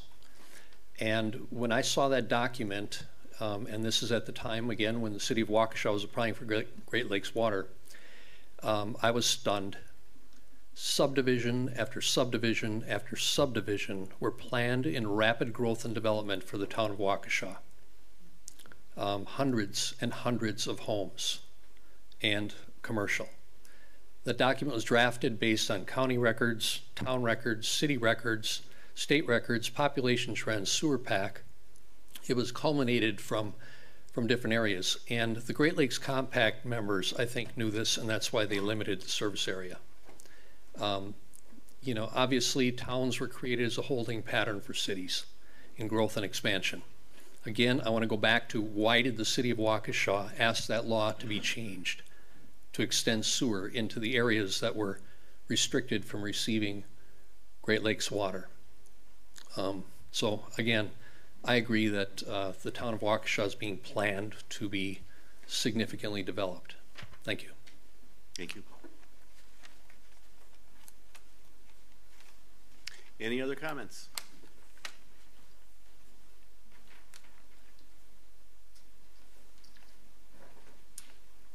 Evening. Hi, good evening. Scott Linder, South 52 West 25064 Sage Court. This is substantial evidence that I think is being overlooked a little bit, is that there's a lot of lots in Poppy Fields that are not 1 acre lots. They're 1.8 acre lots. And there's quite a few of them that are much larger than 1 acre. My home sits on 1.8 acres, and based on the one comment that was said earlier about not wanting neighbors and that's not the concern, and I think Bellman's going to build a beautiful neighborhood. My concern is that, you know, my home, you know, I bought an extra 4 acres of land behind me, which, because I didn't want anybody building behind me, which is my prerogative and value, but the concern is that there's a handful of homes in Poppy Fields that are much larger than what's being proposed to be built. There's a lot that are close to what's being proposed to being built. But Poppy Fields is kind of a mixture of much larger homes and some more medium-sized homes. You know, my home, I have about 7,300 square feet in my house. And there's other homes in Poppy Fields that are 6,000 plus square feet. So, you know, maybe I overbuilt a little bit for the area, which I can appreciate and understand, but I'm not the only one who built much larger homes in Sage or in Poppy Fields. And the substantial evidence is clearly that, look at the plots. There's a lot of there's numerous lots that are much larger than 1 acre. And there's also homes that are much larger than what's being proposed to be built. So that is a concern for, you know, market value for our area. As it is, it's been difficult to pull comps for our homes, and appraisers have to work a little overtime to do that. And we've been able to, you know, substantiate high enough appraisals to you know, handle our mortgages. And, you know, my home appraised for, you know, it's close to $1 million without the extra land. So is there anything being built that now Sage is going to connect to that's going to come close to that? I think the answer is clearly no. So it will substantially affect certain people within Poppy Fields. And my question is it an operational necessity to connect them? I don't think anybody in Poppy Fields is really objecting to the development. I think the concern is that the development is clearly different. And, you know, does it make sense to just not connect them? They have a different name, they have a different look and feel to some degree. You know, it helps substantiate some of the values within the neighborhood or within, you know, Poppy Fields that exist. That's all I have. The answer, the short answer is yes, they have to be connected. It's a temporary cul-de-sac, so yes. Right. So I mean, that's the concern, is how do you bridge that gap? You know, because there are quite a few homes in Poppy Fields that are much larger than what's being proposed. Thank you. Yeah. Any other comments?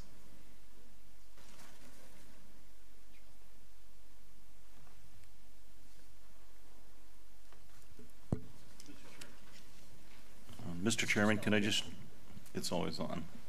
Got a light that's out on the microphone. Can I just share a concern? It's not my concern, but maybe Clerk Nicholas or Clerk Treasurer Nicholas or Attorney Macy could respond to it. It's something that was brought to my attention by a town resident, and that being this public hearing began on, I think, December 13th, was it, last month, and the audio-video recording of that public hearing and discussion did not take place, and the resident pointed out to me we don't have minutes yet of that meeting, so unless they exist at this point in time, there's no record of what occurred. Now, those of us who are going to go through the decision-making matrix, I guess, here in a bit, will need to rely on our recollections and memories. I mean, to the credit of the developer here, they did a comprehensive presentation, but I guess concerned Attorney Macy, maybe you could address that. Don't we really need to have a record of that at some point in time? Wouldn't that be advisable? Yes, minutes are drafted. They just aren't completed. So yes, you'll have a record, just as you do for every other board meeting. Were you able to construct those without the videotape? Yes.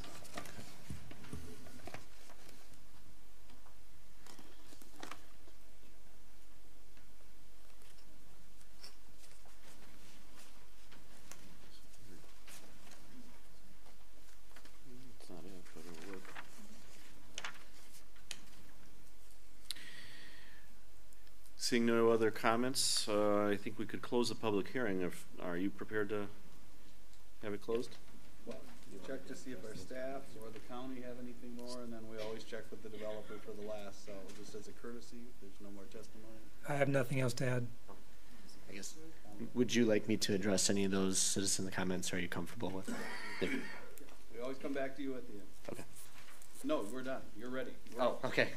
Sorry.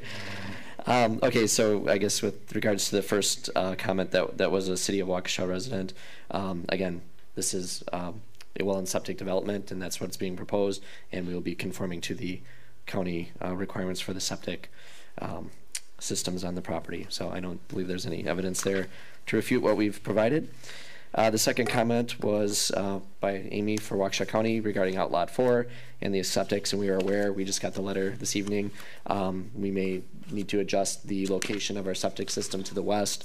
Could potentially lose a lot there, and if that happens, that's on us, and we will take care of it, and we're prepared to address that, but we believe that we can adjust that design of where the septics are to make that work. The third comment was regarding the poppy fields and primrose connection. I don't believe there was any substantial evidence from the citizen to refute anything we provided. There are other developments in the town with less than 1 acre lots. I presented that in my evidence. One of them is Rolling Oaks. They have homes that have sold for up to $687,000. And we've had over 20 sales in the past 5 years in that development. Has a very strong pattern of values. And we've actually noticed in that subdivision, because they are 3/4 acre lots, we sell more of those and for a higher value than our other subdivision down the street with 1 acre lots. Because people don't want these huge lots anymore. They don't want to cut their grass all weekend and take care of their yard. They want a little bit smaller lot. And that is sort of a trend going on, and we see a lot of that. The fourth point was the Oakdale Drive accident. People go too fast. Again, that's south of our development. I did report the number of accidents from the traffic data. Again, they said that they will not adjust the speed limit on the road based on traffic count. So I don't believe that there's any substantial evidence there to refute our claim that we're not going to be causing additional duress on the road. It can handle up to 18,000 vehicles, and we're nowhere near that. The next comment was the gentleman had mentioned that he likes open space in the town. We are going to have plenty of that. Again, we are using way less than the allowable density in this development, and we've repeatedly shown that. So there is going to be plenty of open space in this subdivision and protecting a lot of our natural resources. Again, I think one of the city residents was making a comment about the values, and you know, the average sale cost of a new home these days is over $450,000. That is the cheapest you can build a new house with the requirements that we have these days. There is a huge demand for more affordable homes. We have 4 months of inventory on the market. A healthy market is 6 months. We have a housing shortage. We have an affordability crisis. We have to start making subdivisions and developing them in a smarter way to make sure that we have housing stock not only for us, but for our children, the large group of millennials that is coming into the market. And this is why we have things like this, because we have to start doing things out of the box. It's not the 1950s anymore. We can't build them all square in a row. There's newer developments. People want more interesting developments. They want natural areas, and we have all of that. And then the last comment for the gentleman on Sage Court. Thank you for the comment that you think we'll be building a beautiful neighborhood. We think so as well. This land was available for sale. You could have purchased it if you'd like. We have 2 Bellman homes in Poppy Fields that conform to the restrictions and were approved. I don't feel there was any substantial evidence to refute a certified appraiser on the values of the property. And different developments are going to look different. They're going to have different homes in them. They're going to have different requirements, and that's a good thing. You want to have variation in your housing stock. You don't want every single house to look exactly the same. I don't know of any 2 subdivisions that look exactly the same. They're all very different, and I think that's a good thing. So that would be my final comment, and with that, I would respectfully ask the town for approval on the development. Thank you. Thank you. I do have 2 letters that need to be read into the record. First one is from Dave and Carrie Melinda, West 254 South 5243 Primrose Lane. Dear Town of Waukesha Board, I wish we could be here tonight, but we're out of town on business, cannot be in attendance. After investing hours into the research that you suggested that be done, I have the following to report. It feels like the main request that Mr. Bellman is asking for is to put a smaller house on a smaller piece of property. The average lot size for the single-family condominiums appears to be 16,189 square feet, which is significantly under the 43,560 square feet that it is considered for an acre.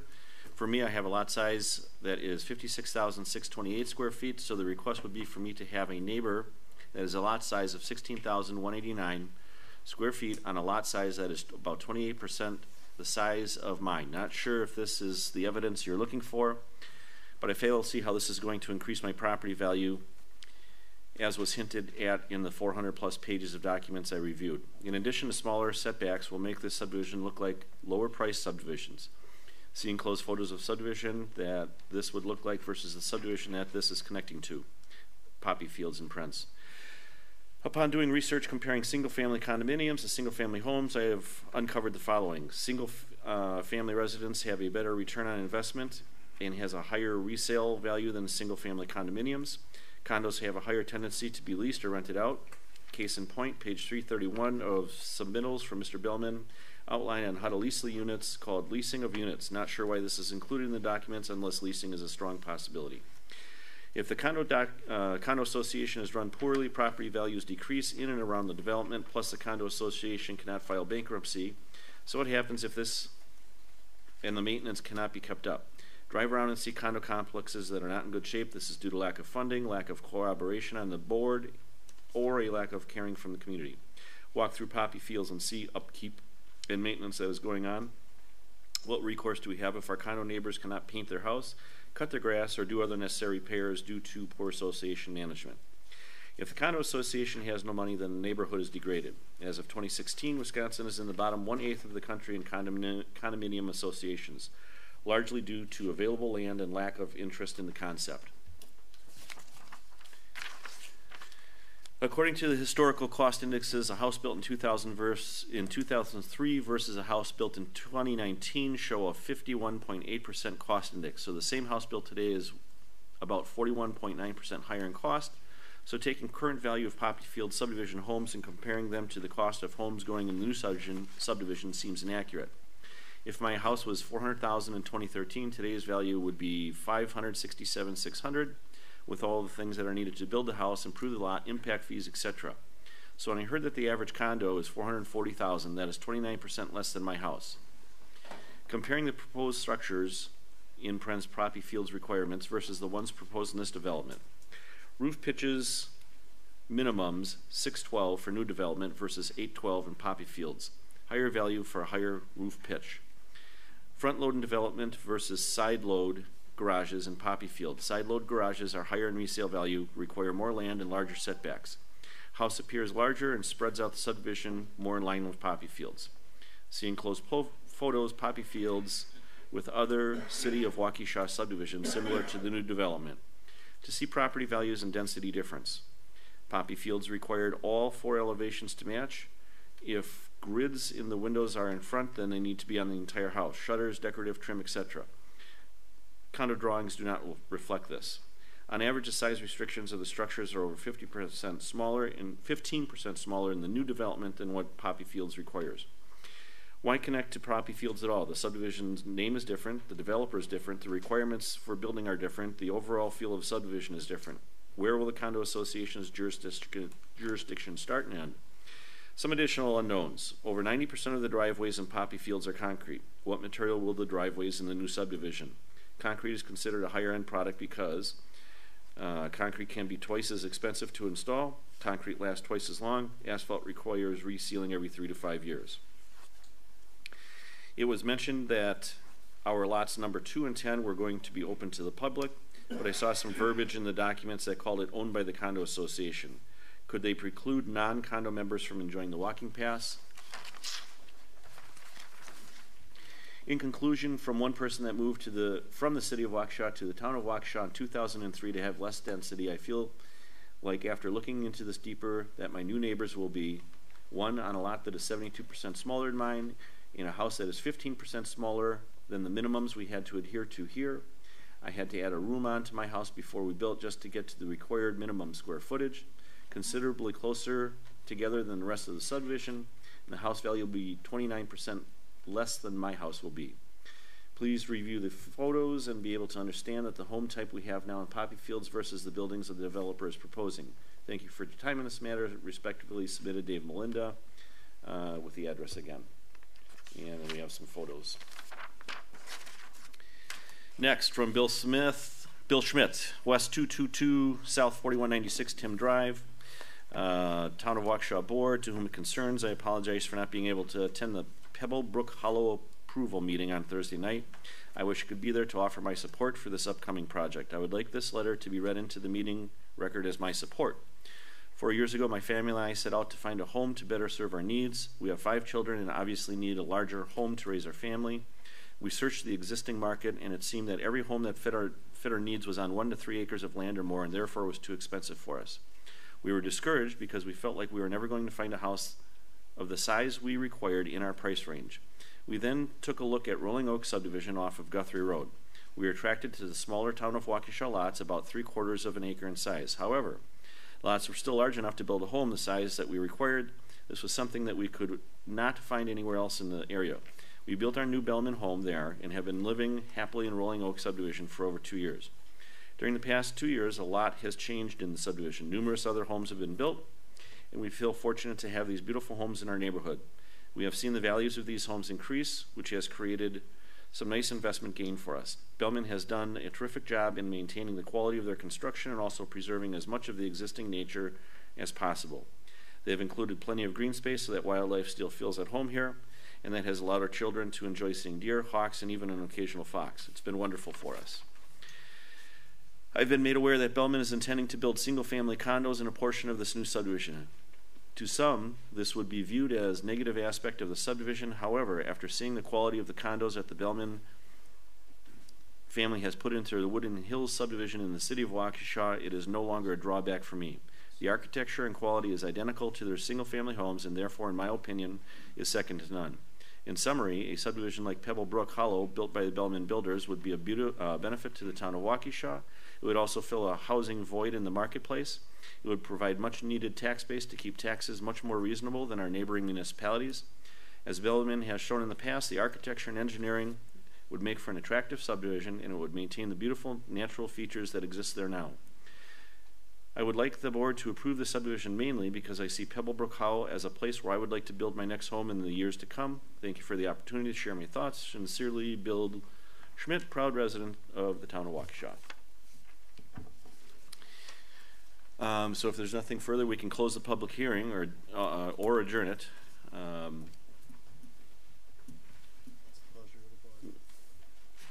Any comments from the board? Adjourn or close?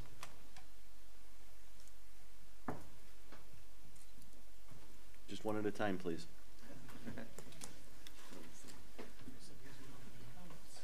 No, to adjourn or close. Adjourn the public hearing or close the public hearing. Close it? Okay. And we'll close the public hearing. And on to number 8, the conditional use PUD and signs for Pebblebrook Hollow. Tax keys WAKT 1408991 and WAKT 1408992. The petitioner is David Bellman, Bellman Homes. And where did my matrix go?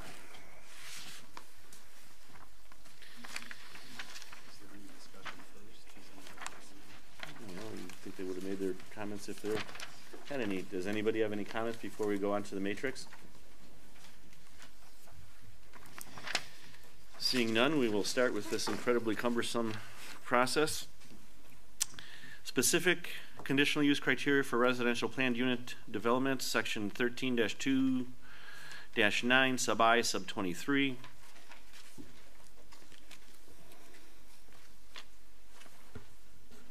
Mr. Chairman, are you doing this individually, Plan Commission and Town Board, or are you doing it at the same time, or? I think we rotated last time, didn't we? Town Plan Commission, then Board, Plan Commission, then Board. For each question? Correct. Okay. So first off, we've got section 13-2-9 sub I sub 23 of the Town Code of Ordinances includes specific conditions for residential planned unit developments as followed. There shall be no specific lot size, offset, setback, minimum open space per lot required with a planned unit development. Lot area shall be determined and may be modified according to the following conditions. 1, that all sanitary provisions are approved by... We did them in groups. I think we started to do them in groups. 1, we 2, did. 3. Okay, you're doing that. Yeah, well, Okay. I mean, when the supervisor asked, am I going to do them separately? Yes, but within reason. Provisions that are approved by the county health department. That the proposed development is not contrary to the general welfare or economic balance of the community, and that benefits and amenities of the result of the development justify the variation from the normal requirements of the district in which it is located, and that all other requirements of the planned unit development are met as set there forth. So the first question is for the Plan Commission, is the condition requirement applicable? My answer to that would be yes. Is there anybody in disagreement? And has the applicant provided substantial evidence? And for all three of those, my answer would be yes. Anybody in disagreement? And has substantial evidence to the contrary been provided? And my answer to that would be no. And lastly, is the condition requirement met? And my answer would be yes. Is there any bobbing heads in the? All good? I think we should be answering in the affirmative. Yes. Okay.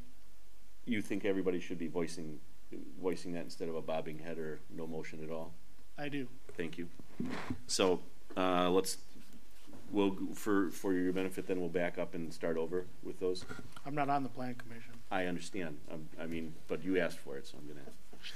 So, is the condition requirement applicable? Yes. Yes.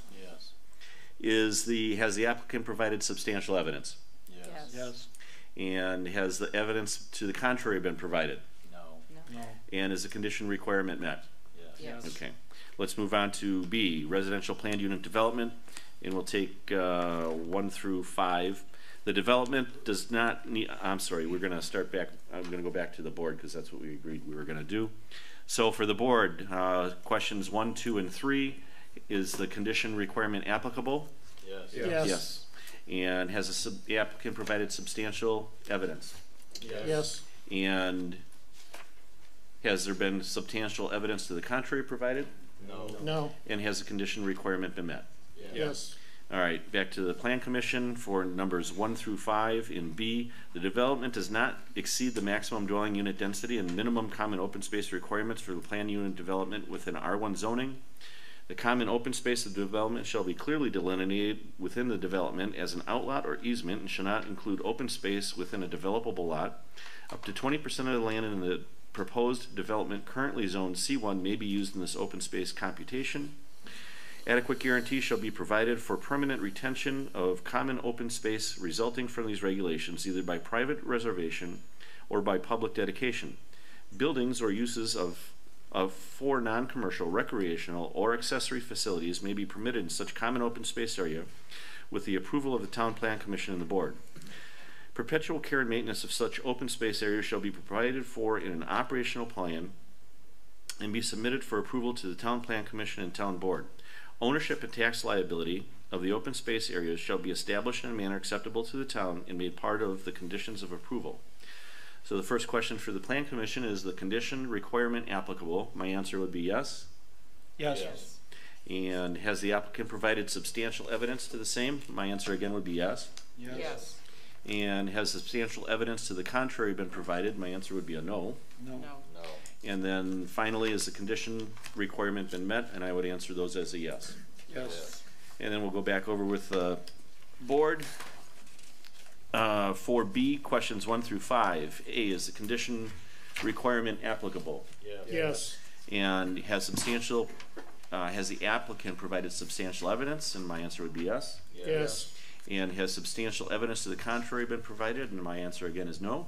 No. And has the condition requirement been met? And my answer is yes. Yes. Back to the Plan Commission, and we are on page 3 of 6. General conditional use criterion. The determination of a conditional use shall be based on consideration of the following. These have been, note these have been reworded, shown in italics, to be consistent with the format of the decision matrix in the columns to the right. And 1 through 4 will take that this will not violate the spirit or intent of the ordinance. And I want to just take a second so that I make sure that I understand what Sean had in mind here. So originally in the ordinance, it talks about that whatever is proposed is not going to violate the spirit and intent of the ordinance. I just wanted to make sure that the way it's written here, as compared to the columns on the right, that you can read them and answer them in the same affirmative or negative format as the rest of the question. So the development will not violate the spirit or intent of the ordinance. Is this applicable? Yes or no? Have they provided evidence that it will not violate the spirit or intent of the ordinance? You can answer that in the affirmative. Yes, they provided substantial evidence. Got it. Thank you. 2, will not be contrary to the public health, safety, or general welfare.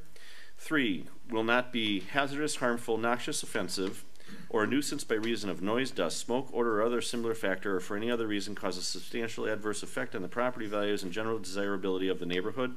And 4, except as may be specifically otherwise provided, and any such use conform to the building height, location, area regulations of the district in which it is located, and the approving body may require compliance with such other conditions as may be deemed necessary in a specific situation. And the first question is the condition yet met? My answer would be yes. Yes. And B, has the applicant provided substantial evidence? My answer would be yes. Yes. And C, has substantial evidence to the contrary been provided? My answer would be no. No. And D, is the condition requirement met? My answer would be yes. Yes. And then for the board, general condition use criteria, questions 1 through 4, is the condition requirement applicable? And my answer was yes. Yes. Yes. Excuse me. Has the applicant provided substantial evidence? My answer is yes. Yes. Yes. Has substantial evidence to the contrary been provided? No. No. I'm also no, and D, is the condition or requirement met? And I am a yes. Yes. Yes. And back to the Plan Commission on page 4 of 6.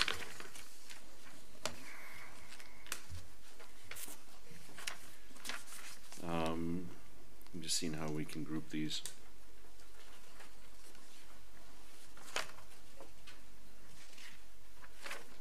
Just take it to the end.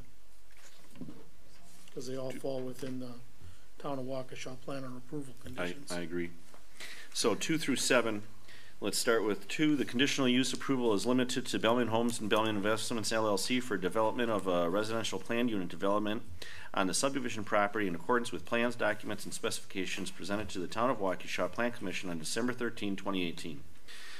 The PUD is limited to requirements of the R1 zoning district with the following exceptions. A, single-family residential lots 1 through 19 shall be a minimum of 33,788 square feet and with a minimum lot width of 120 feet. A total of 36 single-family condominium units are permitted on outlots 1, 3, 4, 6, and 8. Residences within the condominium units on outlots 1, 3, 4, 6, and 8 shall be set back a minimum of 10 feet, 25 feet from the private road in Prince, have a minimum building separation offset of 20 feet and a rear offset of 20 feet. The petitioner shall obtain the necessary conditional approvals from Waukesha County for a planned unit development. The petitioner shall obtain the necessary approvals and satisfy all comments, conditions, and concerns of the Town of Waukesha, Waukesha County, the City of Waukesha, and all reviewing, objecting, and approving bodies for a subdivision plat. Do you want us to stop if you have a question? Please. So on item 4 there, why are we considering the concerns of the City of Waukesha? Sean, is there extraterritorial? Correct. Okay, thank you. The petitioner shall obtain 5. The petitioner shall obtain necessary approvals from the town board for a land stewardship plan for outlots 2, 5, 7, 9, and 10, road plans, profiles, grading plans, developer's agreement for improvements, letter of credit, and condominium documents as part of the plat review process. The petitioner 6. The petitioner shall remove the temporary cul-de-sacs on Primrose Lane, Sage Road, restore the areas with grass, and extend the private driveways at the time of roadway extensions to the satisfaction of the town engineer. Pebblebrook Court, private road in Prince shall be constructed to town road standards as identified in section 621 sub 3 of the Town Code of Ordinances. So for the Plan Commission, is the condition requirement applicable? My answer to all of those 6 would be yes. Yes. And has the applicant provided substantial evidence to the same? My answer would be yes. Yes. Has substantial evidence to the contrary been provided? My answer would be no to all of those. No. And D, has the condition requirement been met? My answer is yes. Yes. And then over to the town board for 2 through 7. A, is the condition requirement applicable? And my answer was yes. Yes. Yes. And B, has the applicant provided substantial evidence? My answer was yes. Yes. Yes. And C, has evidence to the contrary been provided? My answer is no. No. And D, has the condition requirement been met? And my answer is yes. Yes. On to page 5 of 6 and back to the Plan Commission.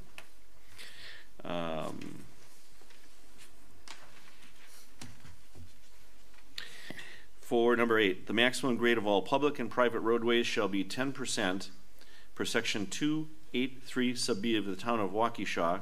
And I think what that should say, no, maximum grade. Very good. 9, all construction and contractor traffic shall be limited to Oakdale Road, County XX, and Pebble Brook Lane for ingress and egress to the development.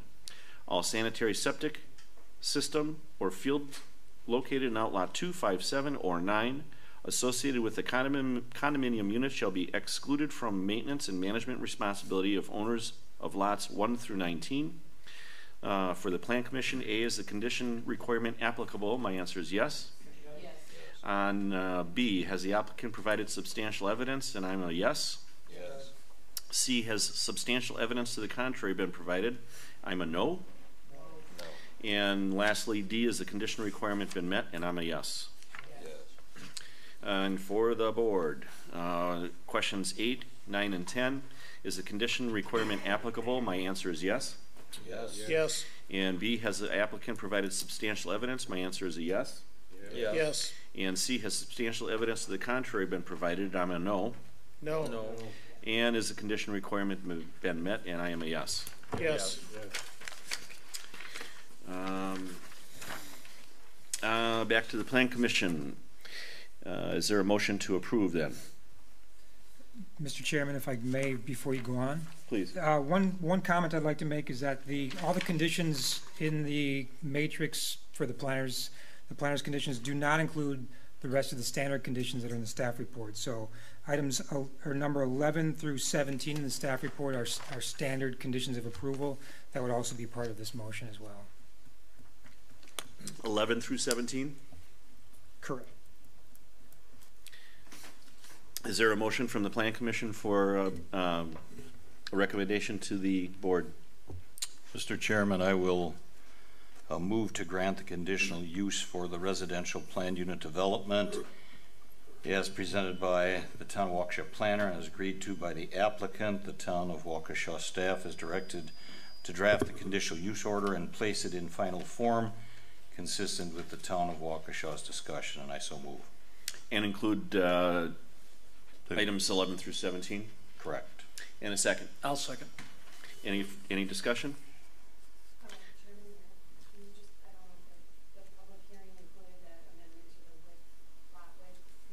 Yeah, in fact, I have it noted here in terms of, so the 120-foot lot width is based on the definition of the town ordinances, so that should be clarified, because that was not in the staff report.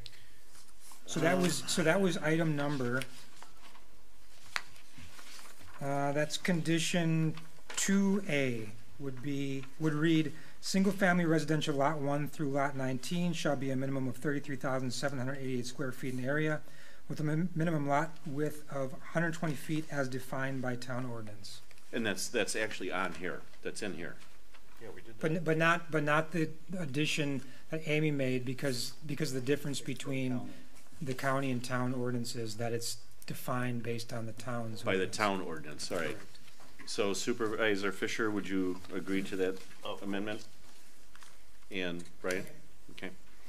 Then back to this. All in favor? Aye. Opposed? Motion carries. And from the board, is there a motion to approve? I move we approve the recommendation of the Plan Commission with the conditions. And a second. I'll second. Any discussion? All in favor? Aye. Opposed? Motion carries. Yeah, let's take a short break. About 5 minutes.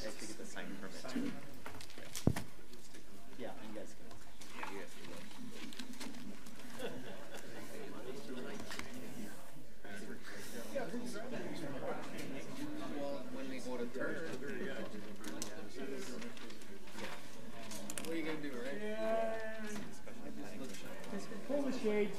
You got them pulled all the time anyway. Nope. That's just discussion.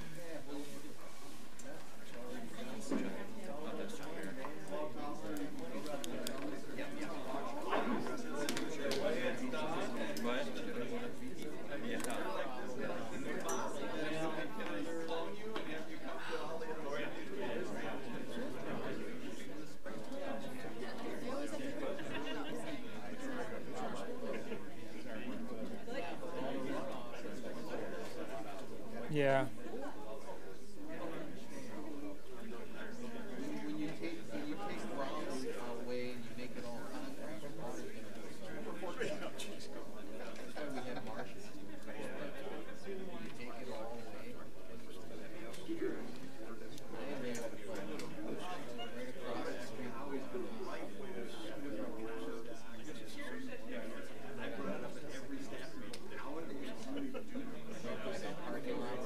Well, no, I know he can do it. I have no doubt he can do it. Yeah, exactly. So, some guy over here, they have to go. He's piling it up. All that stuff, but that's for me. Little by little, he'll just keep going.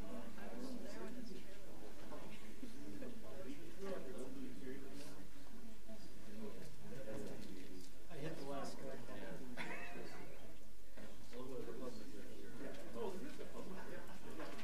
Thank you. That's okay. One's for you, one's for Merrill Hill. This is yours. This is your 18,000 people a day? Are you kidding? I wish they were all at East. At the lowest. You got that little dip, and then you got that curve. There's the dangerous termination.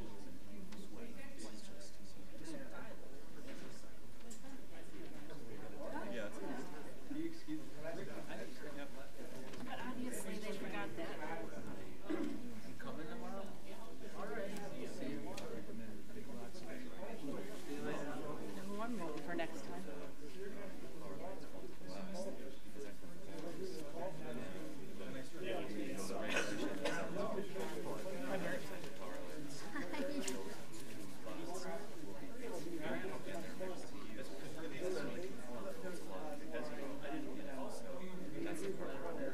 I'm fine with the other stuff. That's just part of what was That's why I was making sure everything was okay. I did not know that. Again, yeah. Yeah, we were in a little worried.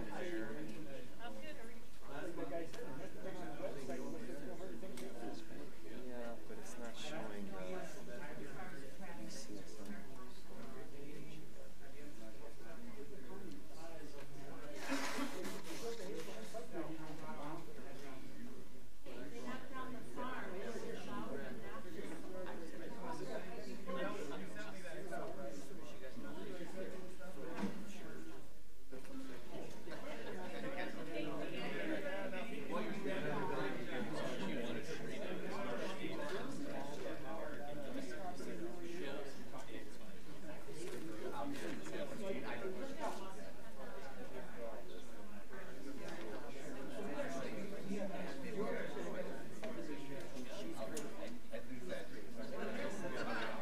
I was married tonight. Oh, just fine. How are you doing? Nice to see you. Yeah, no. A long night. I'm staying until 10 o'clock. That's it, you're leaving. I have things that I have to do. Yeah, probably smart. I wonder if any of the rest of us can leave at 10 o'clock. Yeah. Good luck, right? Yeah. See, do you know of any good commercial real estate agents to rent our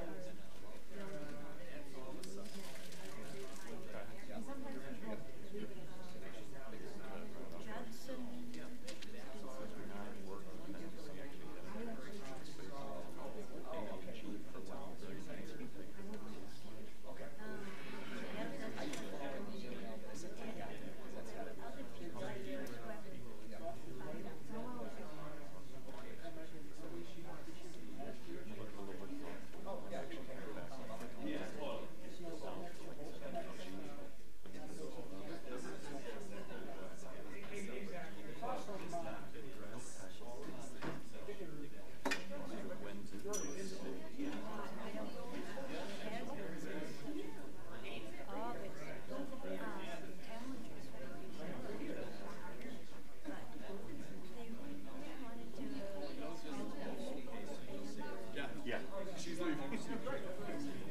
The rest of this is immaterial.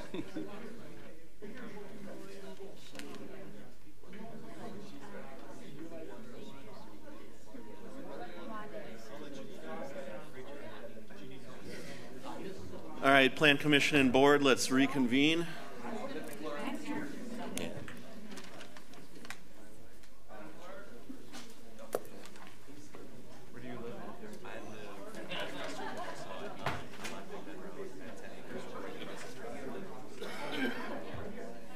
Is it cold in here or is it just me? I'm freezing. I'm freezing.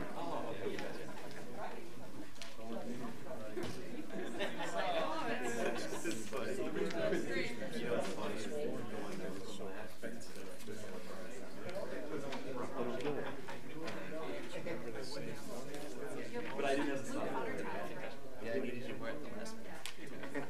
That's okay, it worked out. Yeah, that's one. How long after it was built?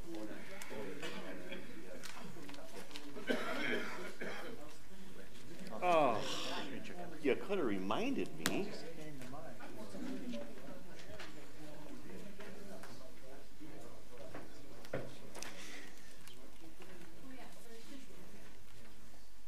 Was she in the office? Well, I yelled if she was.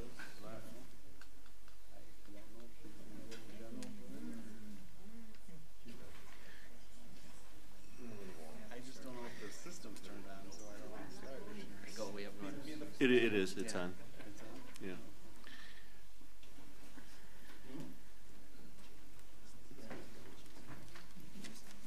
She's not furloughed, is she?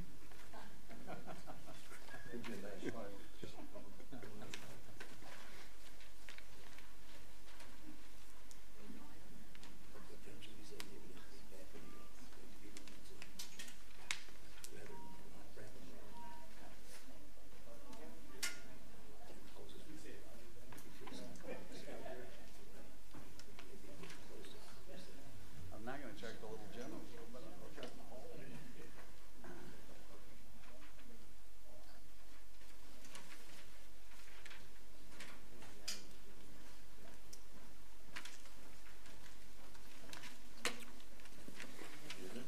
Nope.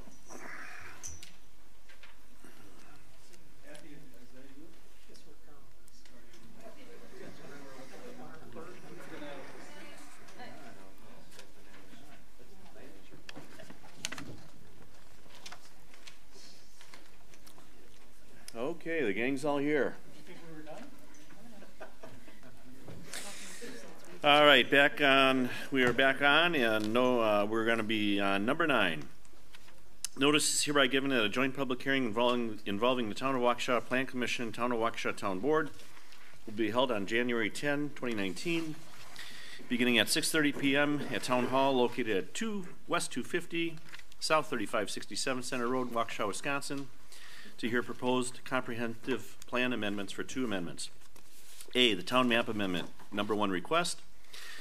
The Town of Waukesha Smart Growth Plan and Land Use Map currently plans the subject property as a suburban density 2 residential, which is 3 to 4.9 acres. The petitioner is requesting a map amendment to low density residential 20,000 square feet to 1 acre per dwelling unit, amending the town land use map from suburban density 2 to residential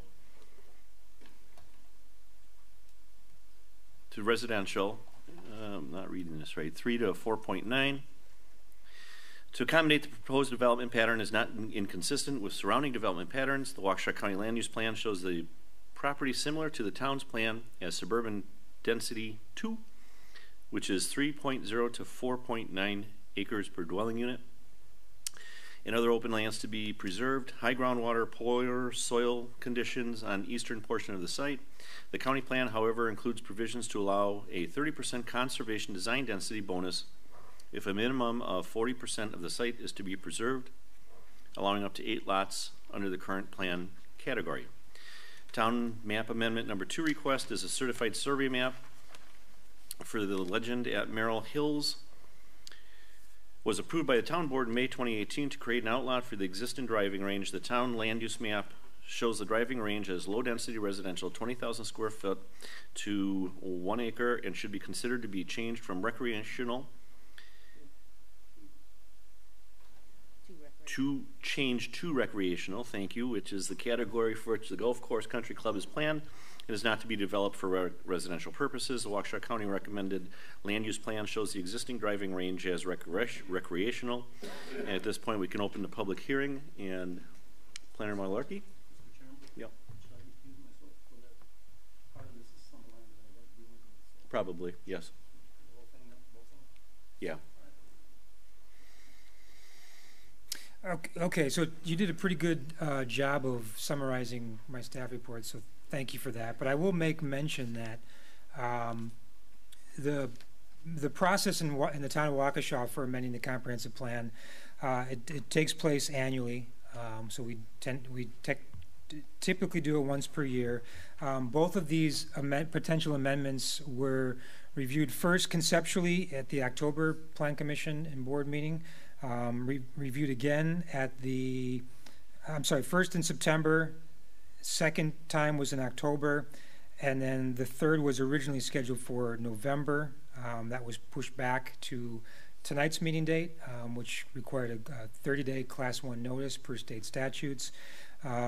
What's been followed is consistent with the town's public participation plan for amending the comprehensive plan. So tonight would conclude the process with the public hearing. Do you want me to spend a little more time on? I think you covered the amendment for the Merrill Hills Golf Course fairly well. A little more time on the Big Bend Road summary. Whatever you believe should be in the record, if you think it needs to be, sure. Sure. I guess I'll just hit a couple of points with this one. Looking at the map above on the screen, you can see that the subdivision to the north of the proposed change in comprehensive plan designation is the Hickory Ridge subdivision. Those are 1 acre plus lots. Those are also planned for low density residential, which is the same category as being requested for the property, the subject property.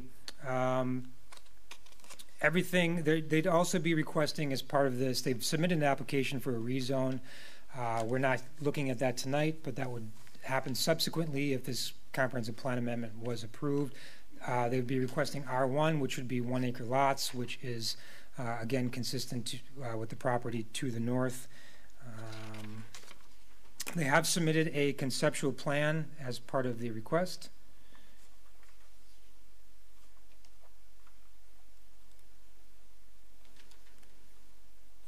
The conceptual plan shows 8 lots, all 1 acres or above.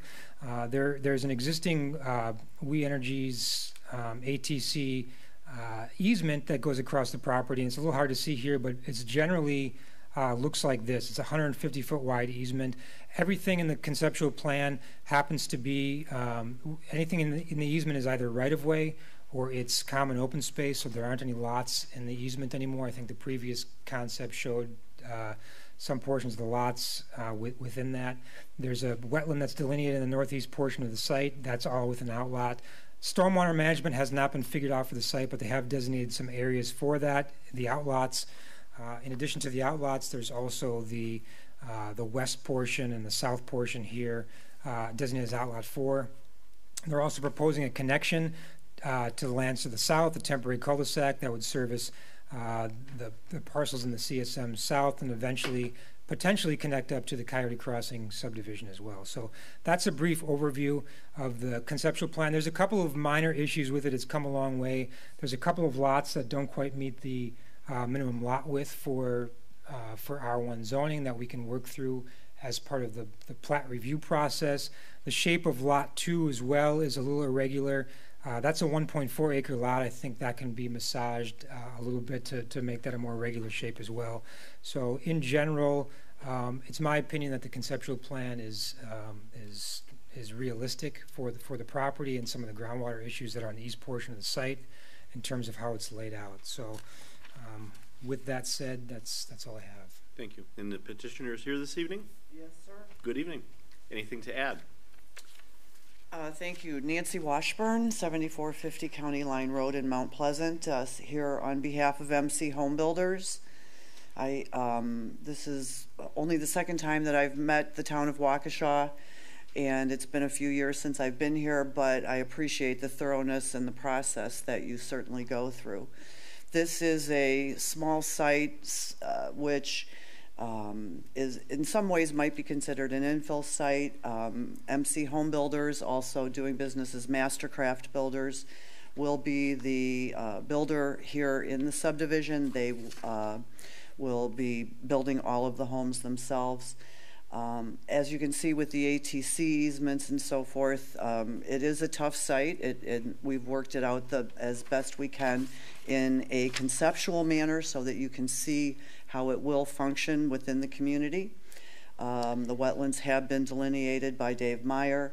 All of our soil testing has been done for NR 151, so that we now, once we get through concept plan approval in this process tonight, we can move forward with hard engineering and provide you with actual grading plans and the size of the ponds and so forth. We also have had preliminary soil testing done by Hare Construction for our mound sites, and the site does perk at this point conceptually, so that we would be bringing you further reports on that with the preliminary and final platting process. Other than that, we hope that you'll look at this as a benefit for your community, and I would be happy to answer any other questions you might have. Thank you. Any questions for the planner and or petitioner? Then we can open it up to public comments. Good evening. Good evening. I'm Aaron Colley. I live on Big Bend Road, right across the street from this proposed development. Could you get the address for your yep, address? West 235, South 5858, Big Bend Road. I actually almost bought this parcel because I am a builder. I'm a design build company, so we build larger homes. My land across the street from it on Big Bend Road is 10 acres. The good of this development is pretty much exactly what I would do with a PUD. The bad of it is the two lots that are associated at these points here. I know Mastercraft Builders. I know it's a lower end house, and I know 90-some% of their houses are vinyl. Their windows are vinyl. They're low income homes. In fact, I framed a couple for you guys years ago. I have no issue with connecting to that subdivision there, because that's exactly what I would have did.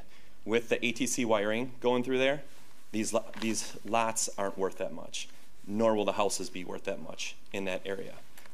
So on my end, and looking at the value of my home across the street from me, I have no issue with the connection there. I think that's feasible, and I think this parcel should be looked at two separate parcels, one being that back section on that side of the Webco lines, and the other being a different section. I know this is a PUD, but in the end, these two lots here across from my house, I'll look at the back side of the vinyl homes that Mastercraft builds, because that's what you kind of have to build there to make those lots work and sell them under power lines. So my concern is the value for my house. What they're doing in the back, I get that, and you know what you guys are going to do back there is probably what I would have done, but not the two lots that are facing there, because I don't want to look at the back of vinyl homes in comparison to the lots that are coming from the south this way are all 3-acre parcels, and now we're going to completely hodgepodge and break up land there when it goes back to a little bit bigger lots and then connects to that subdivision. So my opinion is you know, I'm for the development of that, but not for the two lots that are facing Big Bend Road. Thank you. Yep. If I could make... Are you going to clarify what this is here for tonight? Yes, two things. I'm going to clarify two things. One is this. So this is a conceptual plan as part of the comprehensive plan process. So we're not approving the plan. We're not approving the plan. I 100% get that. I've been through this. I'm just it's a public hearing, so my opinion before it even gets to that, because you guys can approve anything, is those two lots just not conforming to what the land is around there. Sure. I appreciate your comment. Yep. But anything that happens tonight, if the comprehensive plan's approved, this will come back for plat review and for rezoning, and at that time we can look at some of the details. I shared the concept plan tonight because it's I thought it would be of interest to the Plan Commission and the board. So this is not the final version of this plan. More engineering has to be done. We have to take a look at the lot widths and the lot shapes and so on. So that may change. The other point I wanted to clarify is this is not a PUD. It's a comprehensive plan which would require a standard rezoning to R1 and a plat. So no PUD is part of this. These are 1 acre plus lots. Would not require a PUD. From the 4.9 to the 1 acre, it's not required? No. So the comprehensive plan is being amended from suburban density to low density, so that's just a comprehensive plan category that specifies the overall density. So once they have the comprehensive plan density set, that would give them the right to ask for the R1 rezoning to do 1 acre lots, but no PUD. Thank you. So there will be another public hearing. There will be another public hearing for the rezone, correct? And that's one thing I want to clarify. And then there'll be action on the preliminary plan. So there's 2 more steps at a minimum. There's 2 steps, but that's not to say we couldn't review the rezoning and the preliminary plat, simultaneously. Okay, thank you. Thank you. Good evening. Good evening. I'm Tom Casper, S37 W27930, Sun Valley Circle, town of Waukesha, subdivision Mary Hills, right next door to the golf course. My comments concern the proposed amendment number 2 to the town land use plan, or what we have up here on the screen. I fully concur with the Plan Commission's recommendation, and I hope that the town board will approve it. The smart growth plan to change the designated property up there from low density residential or recreational to, to change the smart growth plan from low density recreational to recreational is a very important step, because this parcel is an integral part of the golf course. It's used constantly. It's a very important part of their operation, and it should be labeled or put on the plan map as recreational. There's no question about it. The amendment will bring Outlot 1 into conformance with the Waukesha County recommended land use plan, and I believe that that recommendation should be approved by the board. Thank you. Thank you. Anybody else wishing to speak on either of these? David Bellman, S62W23750, Town Line Road, Waukesha. Actually, this is just a question. I apologize if it might be out of order. Regarding the previous item that I had submitted, I did have a request for a sign approval. Was that included, or is that going to be later in the agenda? We're gonna go back to that shortly. Okay. Or right, maybe we'll just wait for it at the very end of the meeting. Okay. Thank you.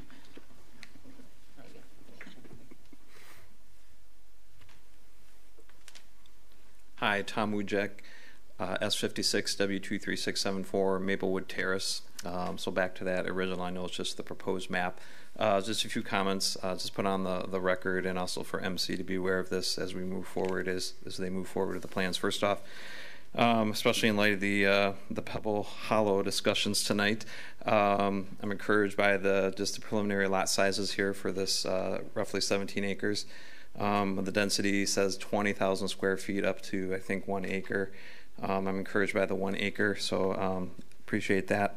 As far as the road connection, though, just throwing this out there, it looks like they're going to be coming in off of our current street, Maplewood Terrace, and then hanging a left there onto what is called Elm Tree Lane, which right now is just a dead end. It's not even a cul-de-sac. So our road, Maplewood Terrace, it's holding together okay, but it has not been paved in 15, 20 years probably. We've been there almost 15 years at our house, and it has been paved. So just the concern with all the construction traffic and the building out of that lots for both the town to be aware and the builder to be aware of how we're going to help maintain that road after the construction process is done, knowing that residential streets don't get a lot of attention as far as paving. They tend to go a long time. So even though it's a small development, nonetheless, there'll be a lot of construction traffic on the road. So just wanted to bring that up. Thank you. Thank you.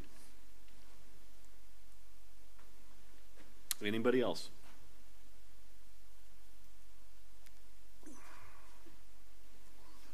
Sandy Hom, West 230, South 3827, Milky Way Road. Sean, when I look at this map, south, I guess it's south of the development, those rectangles, are those houses or lots or what's there? Those are lots with some houses on them as well, yes. Okay. I can bring up the aerial photo if you'd like. It's okay. No, I just needed to know that. So my question was, and I don't expect an answer right now, but who drafted this amendment request? And I think the group knows that I'm generally opposed to changes to the smart growth plan. I think it was developed on purpose and that it should be followed. But I did have a question, or it just read strangely to me where it says in the middle of paragraph A that amending the town land use map from suburban blah blah to accommodate the proposed development pattern is not inconsistent with surrounding development patterns. And that seems to me to be an opinion, not a fact. And I would strike that from this request. And when I look at the map, and I'm not familiar with the area physically myself, but it may be consistent with the land to the north. It does not look consistent with the land to the south. And so when I just read through that paragraph, it just seemed like that was an opinion. And I think that without that in there, it's easy to approve. Thank you very much. Thank you. Anybody else? What is the pleasure of the board and plan commission to close or adjourn the public hearing? Ask a question or two things. I don't know if it's appropriate time to ask it, but just a real quick one on the staff review. There's Sean under 8 future land use. It says suburban density 2 residential, 3 to 4.5 or 4.9 acres per dwelling unit. I think that's the current one, and the future one would be low density residential. Have I got that right? Correct. Okay, is that correction? And the other thing, just to be sure for clarification purposes, if this were approved, if the land use plan were approved, and then the subsequent rezoning were to be approved from RE single family residential estate to R1 single family residence, in either instance, houses as small as 1,200 square feet could be built on those lots regardless of the zoning. Is that correct? Correct. Thank you.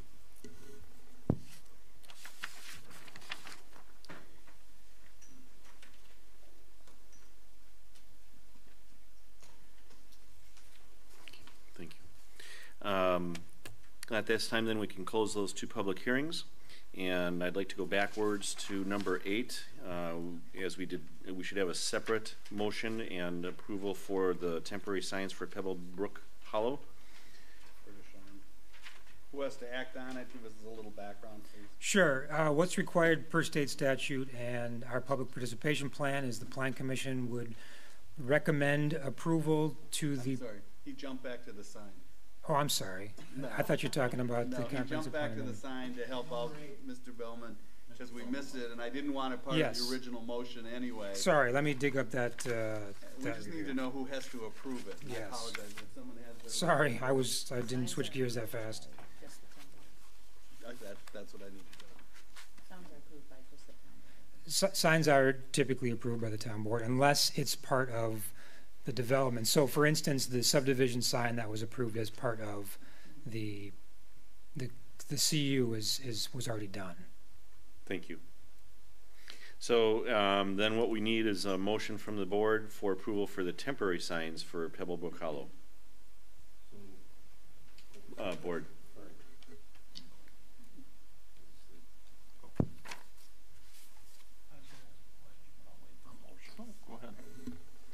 Okay, I'll make the motion. Is there a second?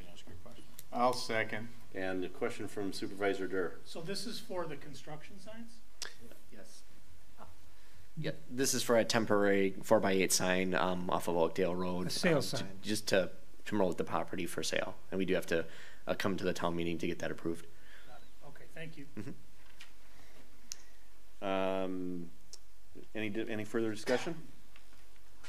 All in favor? Aye. Opposed? Motion carries. And back to 10. Comprehensive Plan Amendment for petitioner Nashi Washburn. Business is MC Home Builders. Location is Lot 2 of the CSM 9965, Volume 9347, recorded as document number 3246935, part of the northwest quarter and southwest quarter of Section 35, T6N, Big Bend Road, 16.8 acres. Tax key number is WAKT 143-499-002. This is for discussion by the Plan Commission and Town Board.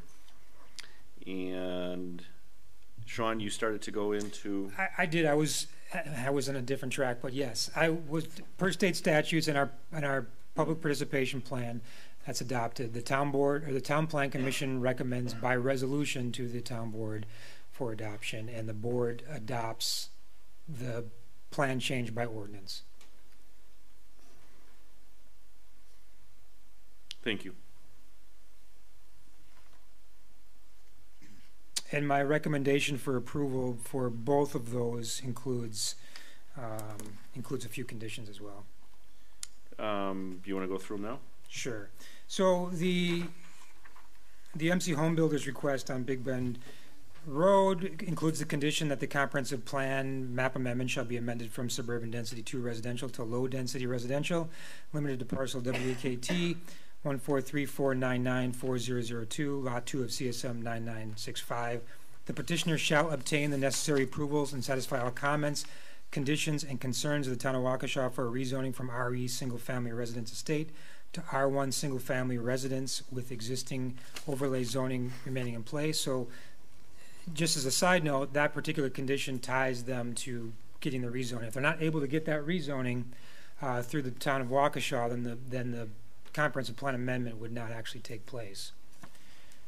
The petitioner shall obtain the necessary approvals and satisfy all conditions related to the subdivision plat. If they're not able to get the subdivision plat approved, then the comprehensive plan also would not be changed as well. And then finally, our standard reimbursement condition is number 4.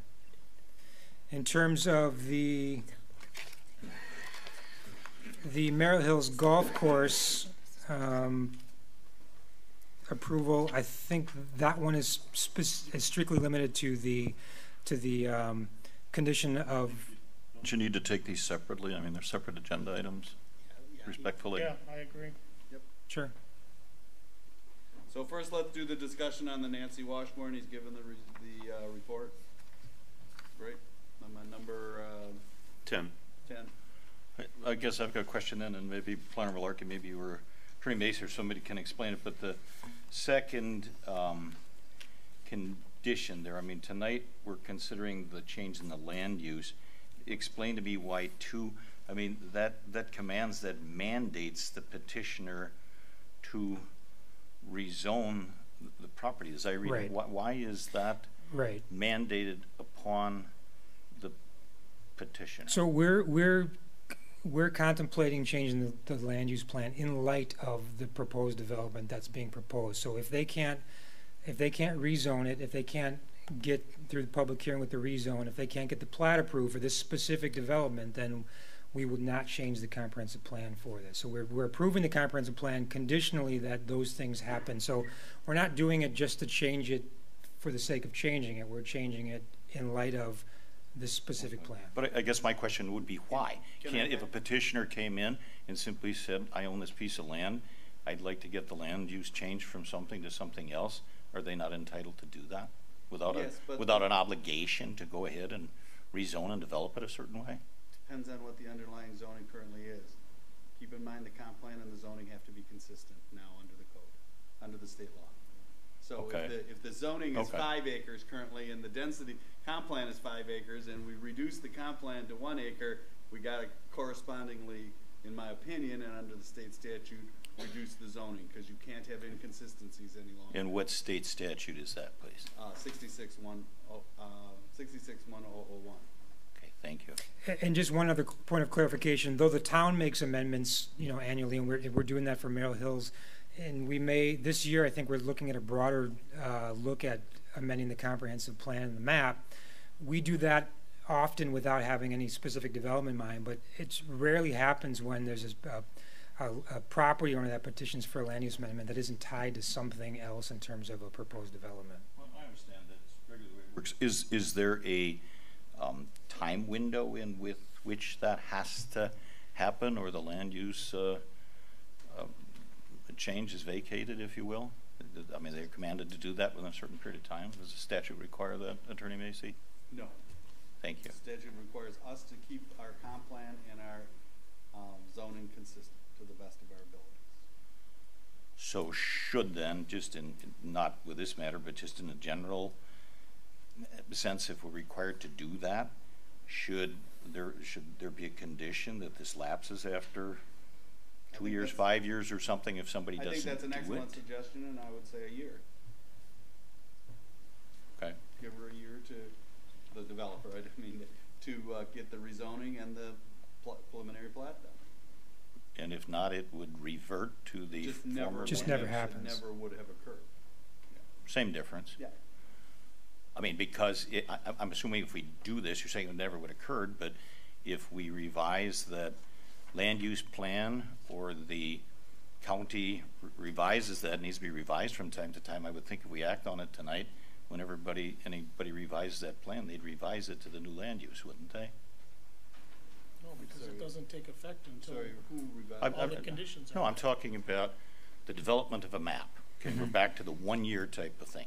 Yeah. If we approve the land use change tonight, just even in terms of the preparation of the map, then does that wait till somebody rezones it, or does somebody do that immediately, or waits a year, or whatever? I understand. Okay, to answer your question, it would be my position the map would not be changed until the conditions are met. Okay, so then your recommendation of this, with regard to that number 2, is there's basically if we act on the land use change tonight, there's a 1 year window in order to have that occur, and the land use map does not get changed until it happens. Is that it? Yes, it's my recommendation that since you've raised it, and I think it's a good point, that should be added. Unless the planner sees some reason not to. I'm sure the developer, do you have an objection to 1 year? You don't plan on holding the property for... No, sir, we plan on moving and continuing to move forward, and I think also in answer to Supervisor Fisher's question, we can't change the zoning until the land use plan is changed. So, the word mandate may seem a little strong to you, but there is a process. The cart and the horse have to be in line, and the land use plan amendment is the first step in that process for us. And now we can move forward to define and refine the plan so that we can get it rezoned for you. Sure, and I mean, for what it's worth, we're having the discussion here. I mean, for me personally, if somebody says 2 years is more reasonable or something, I mean, I'd be more than willing to listen to that part of the discussion, but I think we need to clarify it. Any other comments? Then we can move on to 11, Annual Comprehensive Plan Amendment, Merrill Hills Driving Range, part of WAKT 136-897-8003. Planner Marlucki.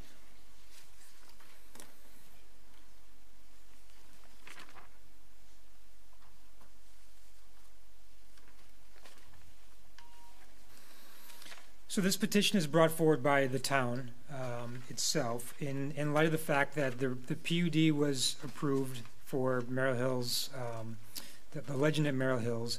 As part of the PUD, they also got a CSM approved by the town of Waukesha that created an outlot. And the outlot basically encompassed the existing driving range on the property.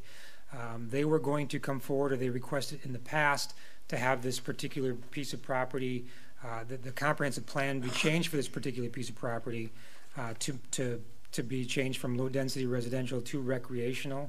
The Waukesha County's plan has this particular piece of property as recreational, so we'd be making it consistent with the use of the property as a driving range and also be consistent with Waukesha County's comprehensive plan as well.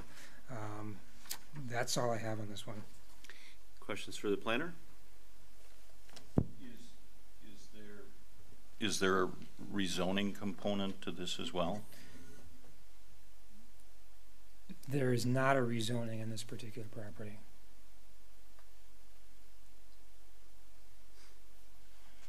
What is the The current? rezoning is PUD right now. It's R1 with a PUD, and the PUD specifies this particular portion of the property as a driving range. I understand. What's the existing zoning on the golf course is what? On the golf course? Right. Above? This Right. a separate parcel? Yes. That one is P1, I believe. So I guess explain to me, if the land use is recreational, then the rezoning wouldn't be changed to P1? No, because it's already R1 zone as part of a PUD, so it's open space. It's open space set aside as part of a PUD. So that particular lot is not set aside as anything but a component of that PUD. But it could not be built on for residential purposes?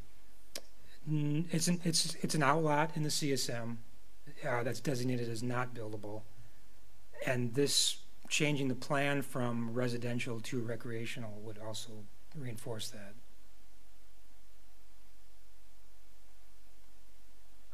I'm not understanding what you're asking. So the land use is recreational. Why wouldn't it be rezoned then to P1? He's asking if changing it to recreational will be consistent with the zoning. It is consistent with the zoning because R1 PUD allows the residential, but it also allows the open space that's part of it that's set aside. And this is the open space that's part of that as the driving range. So it's his opinion it does not, the underlying zoning does not have to be amended because it is consistent. That's my opinion. Whether it was whether it remained what it was, or it's switched to recreational, it stays consistent with the underlying zoning because of the uses that are allowed in the underlying zoning. And correct me if I'm wrong, and I didn't bring the whole file because I didn't know we were going to these questions, and I would have. Was this a condition of the PUD? To have the comp plan changed? Yeah. It was not. Okay, but it was a recommendation. It was a recommendation. We saw it. Well, originally the petitioner came forward with it and wanted to do it as part of the the CSM application, and I told them that we will do this only annually, and it'll be something that happens as part of the town process because it makes sense. It should have been probably planned as recreational a long time ago and not residential as part of the driving range.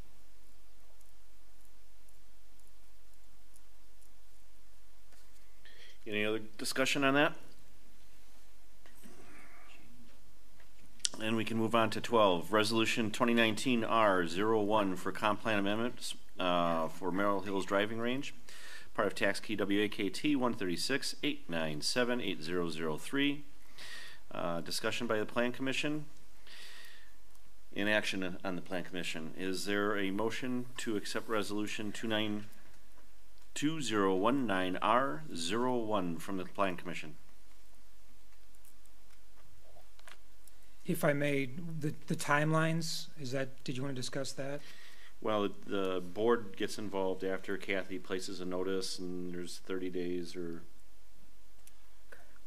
such. Right, so I need to send notice that the Plan Commission approved the resolution, and then on the next board meeting, then we'd be able to, or the next Plan Commission meeting, we should be able to look at the town can look at the ordinance, but I have to send the resolution once it's passed out to the territories and the state and a few other places. Thank you. Is there a motion from the Plan Commission? I'll make that motion. And a second? I'll second. Any discussion? All in favor? Aye. Opposed? Motion carries. On to 13, Resolution 2019R02 for a comp plan amendment for petitioner Nancy Washburn. Agent for MC Home Builders. Tax key is WAKT 143-499-4002. Is there a motion? And a second. Any discussion? Just a clarification, is there then the time constraint being put on that? We should probably add that in as a friendly amendment, and we talk about yes. From board approval, Mr. Chairman? From board approval. In other words, this is Plan Commission recommendation to the board, so the year needs to start when we have full board. I agree. Yes. So it's 12 months from the date that the board approves it. All in favor? Aye. Aye. Opposed? And abstain? And on to 12, site plan of operation and accessory building for Town of Waukesha heated storage building to be used by the DPW. This is for discussion and discussion by the Plan Commission and Town Board and possible action by the Town Board. And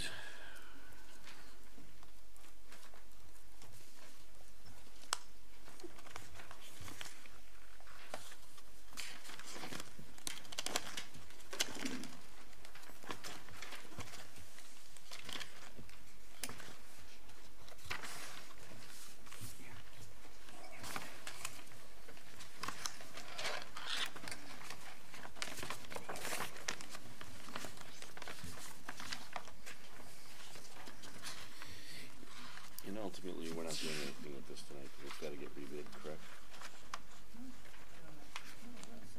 We are. Okay.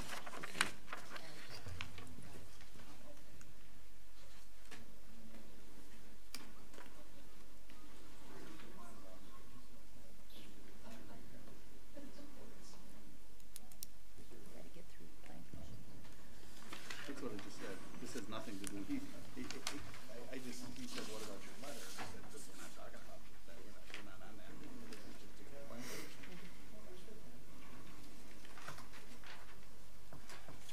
Understood?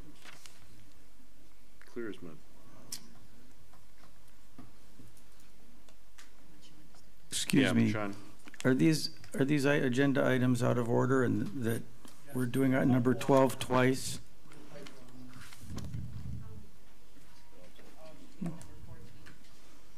Should be number 14. Thanks for the clarification. Sean, do you want to start? Certainly. So what's being proposed is a 60-foot by 80-foot building on the town property right behind Town Hall here to replace an existing 24-foot by 40-foot shed that will be removed. The purpose of the new building for DPW is for heated storage of plow trucks and equipment. Review of the site plan of operation should be limited to what's currently proposed in the application materials provided in accordance with the Town of Waukesha Code of Ordinance. My specific comments on this are in terms of zoning. The property is zoned P1 Park Recreation and Public Zoning District, which does allow municipal buildings. It limits accessory building height to a height of 18 feet, requires 50-foot minimum setback, 20-foot minimum offsets, and a 10-foot building separation is required. The proposed building meets all of those standards. I'd also like to note that the existing salt storage shed in the southwest corner of the property is currently a couple feet closer to the property line than the 20-foot requires. It's noted that this will be corrected when the new building is constructed and will be moved to the proper setbacks. I'd also like to note that DNR has granted the town a waiver from the 250-foot well setback for the salt storage and is actually 205 feet. In terms of the plan of operation, the DPW building will be used for storage of plow trucks and equipment. Hours of operation will be 24 hours a day, 7 days a week. Vehicle and equipment will include 4 single-axle dump trucks with plows, 2 one-ton dump trucks with plows, 1 2500 pickup truck with plow, 1 bucket truck, and 1 backhoe. In terms of the architecture, the proposed building will have the same vertical siding as DPW Building 2, which is the westernmost 32 foot by 64 foot building. It will include a decorative band along the bottom of the building, a darker decorative band, and then it'll have also a 412 roof pitch to match that existing building. Per section 13-2-4F1 of the ordinances, for industrial and warehouse buildings, that's about the closest thing we have to match what this building is being used for. All building exteriors facing a street or approved way shall have a 50% of the street face constructed with brick, decorative masonry, glass panel, or other appropriate material as approved by the Plan Commission and Board. Such brick, masonry, glass, or other decorative facing shall extend for a distance of at least 25 feet along the sides of the structure from the street face. Since the building will be positioned directly behind the town hall and won't be visible from the street, it's my interpretation that this requirement does not apply in terms of materials. In terms of landscaping, typically what's required for new buildings on already developed lots is foundation planting for the building at a rate of 40 landscape points for 100 feet of building perimeter. This building will be almost entirely surrounded by impervious surface, however, in the parking lot, and it's not reasonably possible to landscape the foundation of this particular building. There is a provision in the code, section 13-2-4A, that allows modifications to the principles and standards of the site plan and plan of operation review in response to unusual, unique, or existing site conditions that are otherwise consistent with the intent of the ordinance. That should be determined by the Plan Commission and the Board. In terms of lighting, there's two lights that are proposed as part of this new building on the exterior, one on the south side of the building and one on the east side of the building. These are 38-watt LED packs that are downward facing. Our ordinance requires that no more than 0.1 foot candles within 40 feet, or no more than 2 foot candles at the property line for downward facing lights. Per the specs, the lighting specs that were submitted with the application, there'll be no more than 0.1 foot candles within 40 feet of the property boundary, so the lighting is in compliance with our requirements. In terms of circulation and access, the building is about 21 feet off of the existing DPW building at the back of the property, and there's a garage door there, so though it can be maneuvered, one of the things that we discussed was potentially putting a bollard at the southwest corner of the proposed building. That is not in my conditions, but it's something that I wanted to raise in case you wanted to add it to the conditions, just to make sure that the corner of the building isn't clipped and trying to navigate into that garage door. It's also my understanding that some of the overhead electric lines will need to be rerouted in order to provide power to the building, and that will have to be in a compliant location as well. With that said, if the Plan Commission should choose to recommend approval of the site plan of operation for the new building, I have provided a series of 8 conditions. Thank you. I know, Chris, did you have any comments on site grading? I think it was yesterday Kathy shared with me a grading plan. I had some initial comments with it, and I think we can kind of work with the designer, Morton Buildings, to kind of make it right. At this point, no comments on the grading plan. Thank you.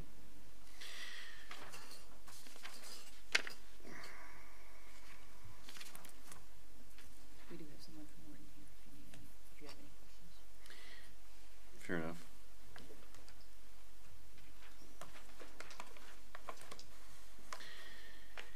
Any questions for the planner, and/or we do have a representative from Morton here? I have many questions. I guess the first one, even we get to it, do we have a copy of that grading plan? Because that's something about which I've got a lot of questions. You picked it up in your packet. Grading plan? Well, it's something in there. I haven't seen it yet.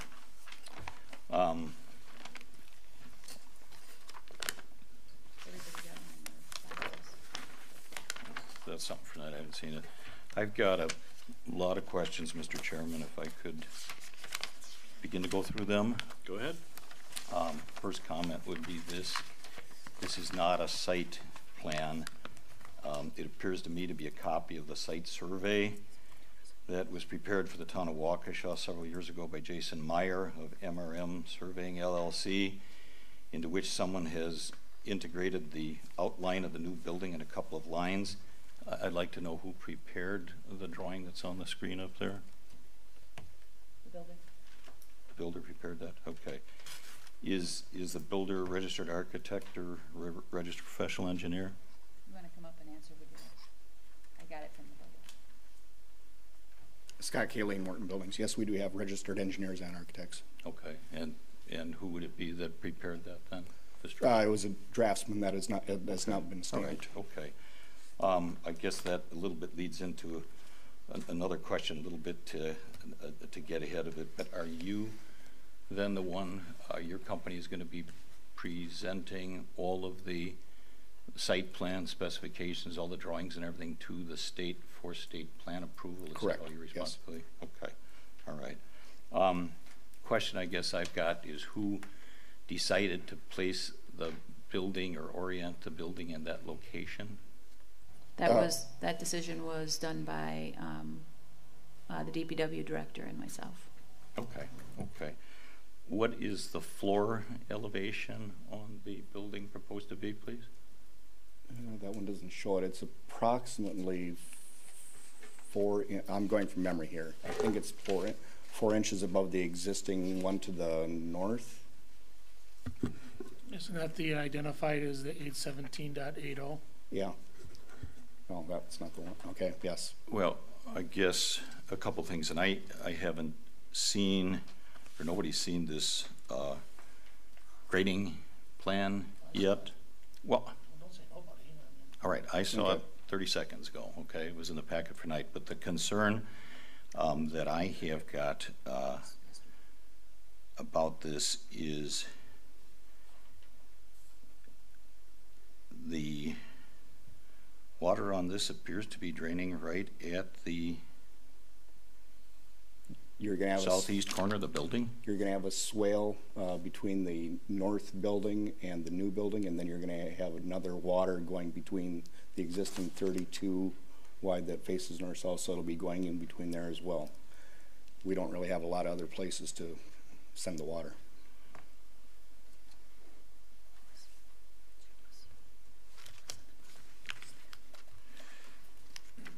Well, right now the problem is you've got, looking at the grades right now, the grade contour you've got of 817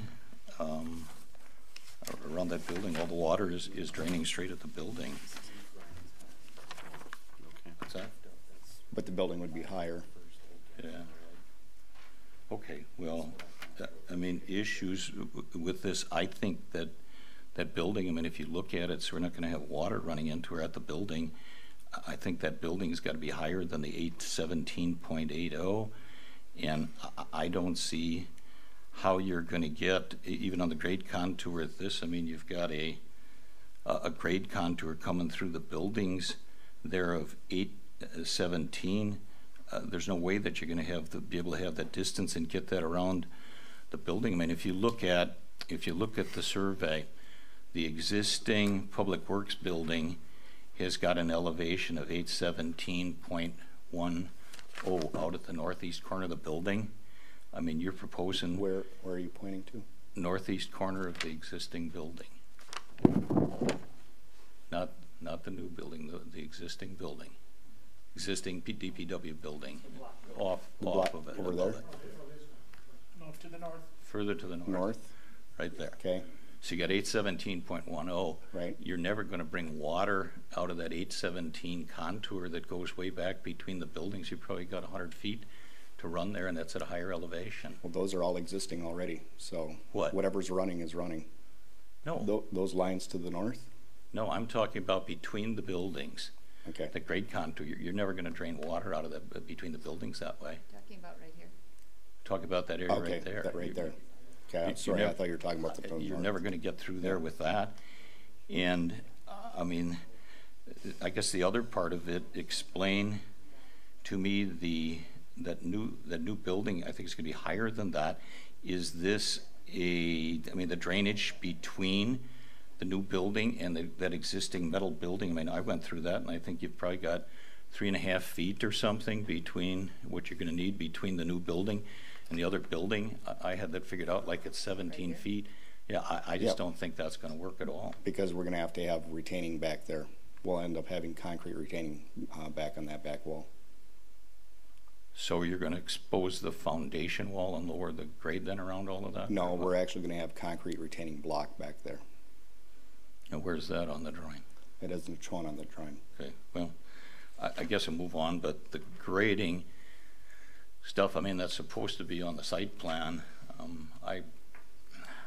I mean, I raised the concern about this back on November 8th, and we've got something tonight that simply, I mean, it just doesn't work. The grades simply do not work.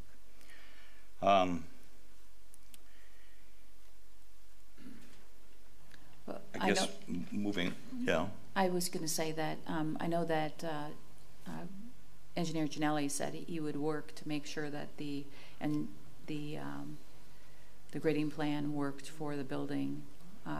He was going to work with Morton to get that taken. I understand what he said, and I appreciate that, but the fact remains that's supposed to be what's part of submitted, and we don't have something here before us tonight that works. I mean, that's a simple reality. I see some of the notes and stuff, they're supposed to be... well, wait a minute. That's your opinion. No, it's a fact. Because the opinion... No, that's your opinion, because the opinion of the gentleman that drew this, he believes it does work. Well, John, I'll just tell you this. If you can take water on that 817 grade contour and move it 100 feet and get it to a higher elevation without a pump, you're a magic man. It doesn't work. It just doesn't. Where does it have to go to a higher elevation, Brian? Okay, start, who had the pointer on there? Start 817, right there, way back, go all the way back to the V, no, all the way back to the left. To the left, go way back to the point.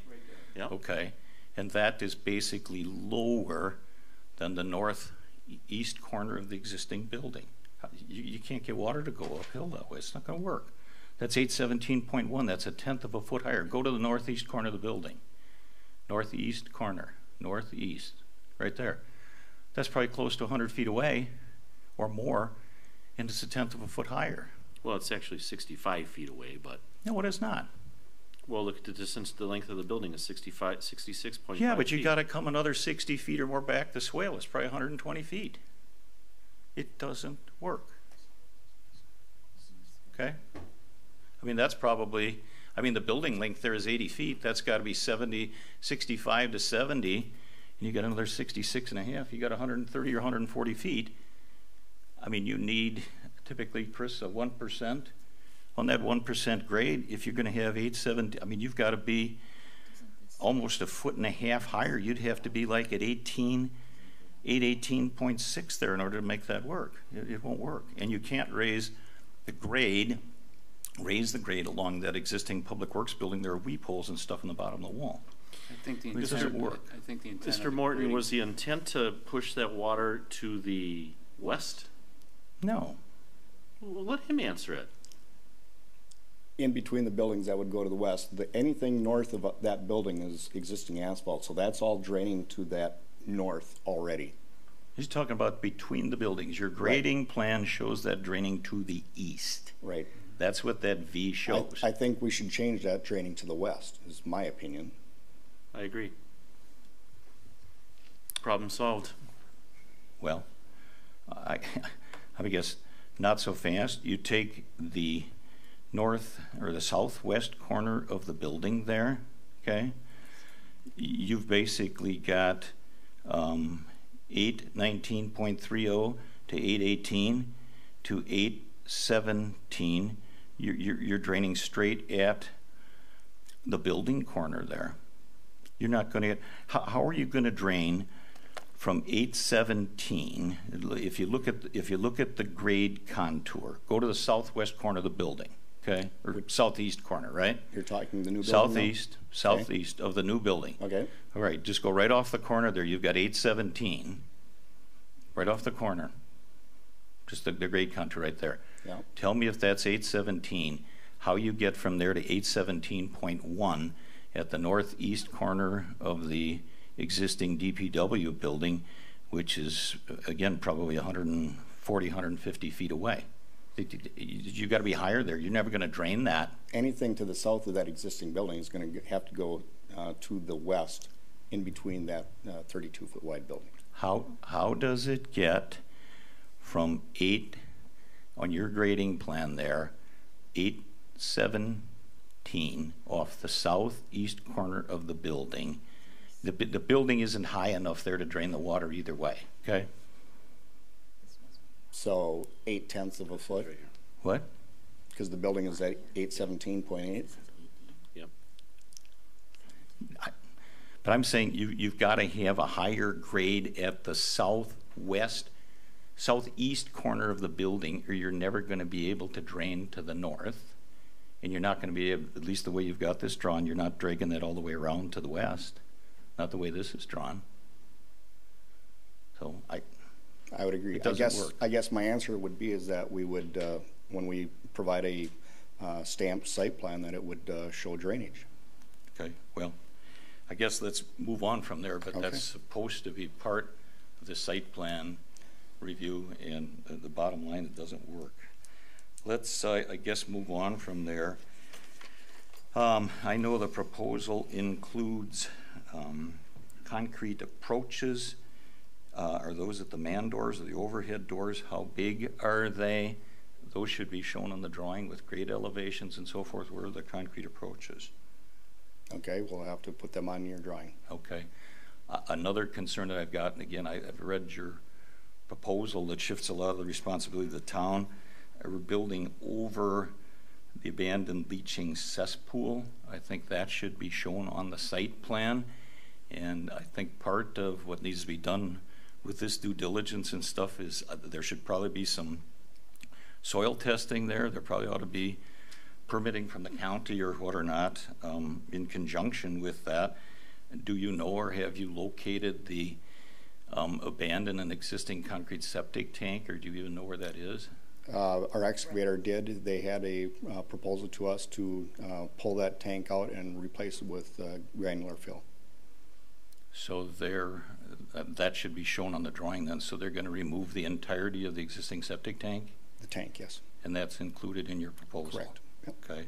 And that should be on the site plan. I guess next, and I think, Sean, I mean, the site plan requires this. There's nothing shown on here for sanitary sewer. I think that's a requirement. The existing sanitary sewer should be shown on the drawing in its proper location with invert elevations. It should show how this building is being connected to it to show that that works. Is that on a drawing anyplace? No. Okay. Same thing that goes with it. And I read your proposal. There's an existing water line that's fed from the building we're into that existing public works building. That should be shown on the drawing. And I guess even a bigger concern I've got about that, the size of it should be on there. Have you done any engineering calculations to find out, or any testing whether you've got sufficient water pressure and volume? Our plumber did.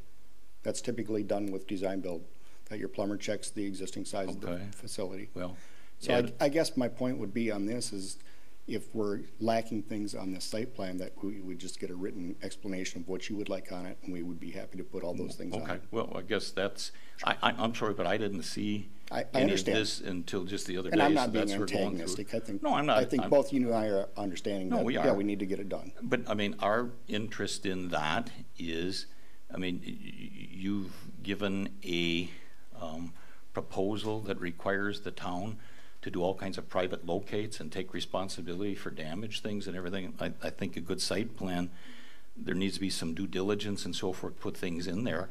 I would be really anxious to see the calculation that your plumber did. I mean, we're on a well here. We're not on municipal water. We have fairly low water pressure some of the time. That's only a 1-inch line. There's a lot of friction loss in the length of it. How many gallons per minute? are you sizing that existing building for? I mean, is there a possibility that could be pressure washing equipment for trucks or that type of thing in there? What has it been sized for? I would imagine whatever the town asked for. Well, what did the town ask for? Okay, well, I think that's part of the list that something needs to be done with. The other thing is, I think what needs to be on this site plan is incomplete. There needs to be the gas line, the natural gas line comes through this building with part of this gas service. There's a fairly small gas line that runs between this building and the other one. I think the drawings need to show where that's located. I think it needs to show where you're picking it up. And I think they need to have some calculations and stuff to demonstrate that there's sufficient gas capacity. I think you've got, what, 175,000 BTU unit or something in the proposed building. I think that needs to be shown on the drawings. On the site plan? Yes, sir. Yeah, the utilities need to be shown on there, of course. Yes. Well, I was getting more to the sizing of the pipe. What's that? I was getting more to the sizing of the pipe. That's typically done with HVAC. But, well, no, but it should show on the drawings what it is, and it should show location of it so people know where it is. All right, so we went through gas, we went through water pressure. What happens, I guess, operationally with some of it, and what's part of somebody's responsibility? What happens right now? We've got existing chain link fence. Is any of that area going to be secured, or is that removed and replaced? What happens to the chain link fence? Out beyond our property or out beyond the building? Well, there's existing chain link fence in there. Trying to figure out what happens with that. The chain link fence that goes from around the current building number 2 will be coming down. The chain link fence that comes from the small building over to the dump site will come down and will be replaced. Well, we're not going to resolve all these issues tonight. How about if Supervisor Fisher provides an email to the clerk as to what he wants on the site plan, and we'll table this and move on? Well, that works for me. I'd be happy to do that. Okay.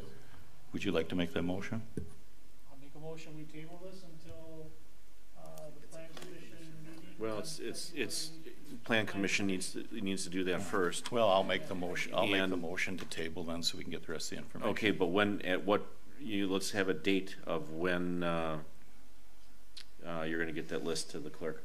I'll be happy to provide that within a week. I'll second the motion to table. All in favor? Aye. Aye. Opposed? The matter is tabled.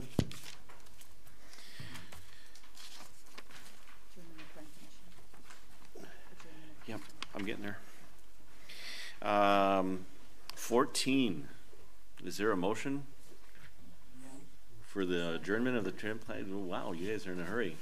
All in favor? Aye. Plan Commission is adjourned. We can move on to 15. Close out of the 2018 road program and make final payment to Payne and Dolan in the amount of $23,972.95. Is there a motion?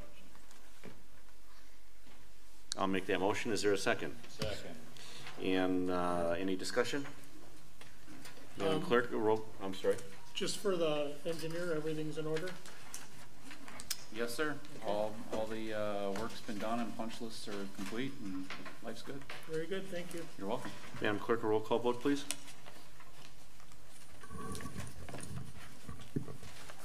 Chairman Merrick? Aye. Supervisor Fisher? Aye. Supervisor Durr? Aye. Supervisor Radke? Aye. Supervisor Wolf? Aye. Motion carries. On to 16, Resolution 2019-R03 is the budget amendment. Madam Clerk, would you care to explain? So we have a budget amendment in front of you that takes $1,400 out of miscellaneous. Sorry, $14,000 out of revenue, miscellaneous revenue, and actually increases our budget by $14,000 in miscellaneous revenue, and also increases the expenditures by $14,000. If you look at the budget amendment, it states that that $14,000 will be put in our accounts for legal fees reimbursed. Thank Which you. will adjust the budget to $34,000 in both accounts. Thank you. Is just, I guess, I'd like to get a motion on the table. Is there a motion? I'll make the motion. And a second. Second. And discussion. What, I guess I didn't understand. Legal fees reimbursed, I mean, that's basically in the window and out the door, if you will, right? I mean, those are balanced, or at least they should. Right, that's why it's a zero, it's a net zero in the budget, because we're increasing both of them. Okay. Both the expenditures and the revenues. All right. So it's a zero change in the budget. And I guess I got some questions. So we're over on that number as of 2018. I mean, that's where we landed. Is over on those. Yes. Okay. But in 2019, it was adjusted to. Yeah, that's fine. To I guess take care my of that. question would simply be, what happens if we? I guess a little bit of background. I have in the past voted against doing after the fact budget amendments when we're into the next budget year. I guess my question would be, if we don't do this, what is the consequence? Well, the general fund budget, or the general government budget, when the next payroll is posted, will be and the credit cards are posted. Credit card purchases will be over budget because of the amount of money that was expenditures that came up with this line item. But as we sit here today, Madam Clerk, we are not over budget, and we're not doing anything after the fact, so this is perfectly in line and should be done. Well, let me ask just a follow-up question. I didn't understand it. I thought this was about legal bills. No, it is it's about legal bills. It is about the legal. Wait, it's about legal reimbursement. Reimbursement. This is so like, we budgeted. I like acres paying more than we anticipated. This is money that the clerks send out to the property owners who were petitioners, and they reimburse you. You guesstimate every year that you're going to get $20,000 from legal, $5,000 from engineering, $15,000 from planner. These are bills the staff sends to property owners. And so then we get the revenue in as well. The revenue is higher by $14,000. So we're going to do but I a want to net. answer the question that he asked that I don't think was answered properly, in all due respect. You have to put this money in the budget. Okay. This isn't a question. You got to get the money into the budget, whether you pay it out or not, because your accountant won't know what to do with and your staff won't want to do with that $14,000 unless you make a budget amendment. Then tie the one off where I got lost is, what does this have to do with paying the credit card bill? Because, and this is where Kathy and I went back and forth, the big pockets of money are all you really amend. Right. General revenue and general government. General revenue is a revenue. There's only 10 or 15 lines on a budget. I understand. Right. All of that is worksheet, right? The reimbursement, the direction to her staff as to where to put it is a worksheet. And all she's saying is that if you don't put the money in, when he goes to do the accounting and to pay the bills for 2018, we won't have enough money in the big pots of money. All right. Not so the little pots. We've got 2018 bills to pay yet. Correct. Is that right? That's okay. correct. And there's a we big wanna pot make sure. that's short. And we want to make sure. What is the big pot? Just give me the number General of the revenue. big pot. General revenue. And the account number on that I'm sorry, general government. No, the pot that's short. Oh, you're correct. You got to get, well, we don't Both have enough money general in the revenue to pay the. Both general revenue is going up by $14,000, and general He wants to know, is there a number for general revenue, Kathy? I don't know. No, that's just the budget. All right. That's the so budget. The bottom line is, you're telling us we have to do it because we're short of finishing paying the 2018 We want to, bills. right. Is that the Cliff's Notes story? Right, but it's a zero budget change. Thank you. Madam Clerk, a roll call vote, please. Chairman Merrick? Yes. Aye. Supervisor Fisher? Aye. Supervisor Durr? Aye. Supervisor Radke? Aye. Supervisor Wolf? Aye. Motion carries. On to 17, William McGonigal. I hope I pronounced that correctly. Request for extension at South 52 West 23140 Hunters Hollow for non-compliance property. And good evening. Thank you. Especially for the break, so we could get up and move around a little bit. So Chairman, Supervisor, and Administrator, I'm requesting a extension for non-roof compliant. I'm William McGonigal. Address is S52W23140 Hunters Hollow. Fortunately, my wife was working tonight, so she wasn't able to come as well. She had the original request. I come for you requesting a 30-day extension for non-compliant roof. You may ask why, and I can briefly respond. It's been a long night, so I kind of wrote it down. So last fall, my wife Diane and I requested an extension, which you graciously approved, to complete a non-compliant roof. However, our financing was not approved. Going forward, we did refinance our house. We closed on December 31st, and the funds were dispersed this past Monday, January 7th. We did meet with our contractor Monday afternoon and signed a contract, which I gave Kathy a copy of, and decided on the dimensional shingle pattern from Owens Corning. Our installation target date is to start next Wednesday, January 16th, depending on the weather, i.e. no rain or snow, but if it's like this today, they're willing to start. Completion is estimated within 2 to 3 days after starting, as we are also installing new gutters as well. Then the final inspection will follow, and this will put this to rest. I've kept the administrator apprised of the process and appreciate your time and consideration. Thank you. Thank you. I'll make a motion for a 30-day extension. Is there a second? Second. Any discussion? All in favor? Aye. Opposed? Motion carries. Thank you, gentlemen. Yes, sir. Thanks for your patience. On to 18, Ordinance 2019-0-01, Town of Waukesha Code of Ordinances. This is, I'll let you go, Kathy. So in front of you is your ordinance. We had the code recodified. You had the proofs a couple months ago. They were approved, and now it's in book form. We now are to, I've got in front of you the ordinance for you to accept it as one large codified code. Thank you. I'll make a motion to accept the ordinance revisions and codification. Is there a second? Second. Discussion? All in favor? Aye. Opposed? Motion carries. On to 19, request for payout or carryover of the clerk treasurer's 2018 vacation time. Madam Clerk, could you tell me, is there a total dollar amount in hours? I have 53 hours at point, I think 23, something like that left. Okay. And do you know what the dollar amount is, that if it was a payout? The payout would be $2,000 and $2,000 and I think $3, something like that. Do you have a preference, payout or carryover? Well, I would prefer a payout. But okay.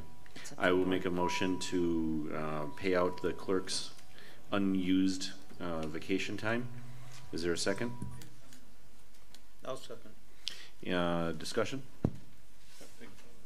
Just a question, do we have, I mean, I know we have a policy and procedures manual, and I know you're an officer in that position instead of an employee, but is there something in the policy and procedure manual that deals with the issue of vacation time or vacation time carryover? Vacation time is usually use it or lose it, unless we bring it to the board. And so that's what I'm doing, is bringing it to the board. In the past practice, we've carried it over to the following year. Does the policy and procedure manual say use it or lose it? Well, not in those words, no. It well, is ends that at the end of the essence year. of it? Yes. That you have to use it by the end of the year? Yes. So I guess my concern is maybe not that big of a thing, but do we then set a precedence for that? Is there any limit on the amount that people can carry over? I mean, one of the reasons typically people are given vacation time is because they're expected to use it so they can rejuvenate and recharge and that type of thing. And I'm not trying to make this a personal thing, but I've got a concern procedurally where we go from here. You find that funny? Oh, you're humored. So I'm glad. In the past, the board has approved carryover. You've approved carryover of over 50 hours for the DPW in the past until I think this is going to be his first year where he actually finished all of his vacation time. During a 4-election year, I just don't have a lot of time to take off. Okay. But I don't want to, I know this is a personal request, but I don't want to personalize it. I'm looking kind of for a policy thing. I mean, if we'll do something with this tonight, going forward, are you going to come forward with a policy recommendation or something as to how we should do that? My concern is equity and fairness to town employees and everything. I'm more concerned about that than your personal request at the moment. I mean, Would you like to know the think we need to do policy? that. Yeah, I would, because I didn't spend the time to take a look at it. What does it say? Vacations must be taken by the end of the following employment year. In other words, if an employee has satisfied all eligibility requirements and is eligible for vacation, then employee must take vacation before his or her next anniversary date. All unused vacation days will be forfeited after the subsequent anniversary date. Unused vacation time may not be carried over from 1 year to the next unless approved by the town board. The town reserves the right to carry or deny vacation requests when adequate coverage is not available or when workload is unusually high. Okay, but that speaks to carryover, doesn't speak to cash payout, correct? That's the policy. I understand. I'm just asking you what you think it says. Right. It says exactly what I read. Supervisor. It does indeed. Supervisor Fisher, this is, now that the code is being codified, this is the year that I've put in our budget to work with our human resource or attorney. We're working on rewriting the employee handbook, and this will be one of the areas we'll look in, and we will bring all the policies back to you for decisions. All right, we've got a first and a second. What is the motion, please, if you'd restate it? The motion is for the payout. And how much money is that? Approximately $2,000. Madam Clerk, we have a roll call vote. Chairman Merrick? Aye. Supervisor Fisher? Nay. Supervisor Durr? No. Supervisor Wolf? Aye. And Supervisor Radke? Aye. Motion carries. On to 20, accounts payable, and in the amount of $152,687. I'll make a motion to pay the bills in that amount. Is there a second? Second. And Madam Clerk, a roll call vote. Chairman Merrick? Aye. Supervisor Durr? Aye. Supervisor Fisher? Aye. Supervisor Radke? Aye. Supervisor Wolf? Aye. Motion carries. On to 21, announced closed session. You are hereby notified that the town board of the town of Waukesha will convene in May upon duly made and seconded and acted by a roll call vote as required in Wisconsin Stats 1985 sub 1 sub G and 1985 sub 1 sub E. Go into closed session during the course of the meeting. Town board members may attend the closed session. The purpose of the closed session will be as follows. Purpose is to confer with legal counsel for government body who is rendering oral or written advice concerning strategy to be adopted by the body with respect to litigation in which it is or likely to become involved as authorized under 1985 sub 1 sub G, specifically to confer with legal counsel pertaining to the Village of Big Bend Annexation Ordinance 2018-12 of 34 acres of farmland in town of Waukesha, and to deliberate or negotiate the purchase of public property, the investing of public funds, or conducting other specified public business whenever competitive or bargaining reasons require a closed session, specifically deliberating and developing strategies for specific fire department sleeping quarters. I'll make the motion to go into closed session. Is there a second? Second. And Madam Clerk, a roll call vote. Discussion. Chairman Merrick? You have discussion, please? Sure. Or just a question.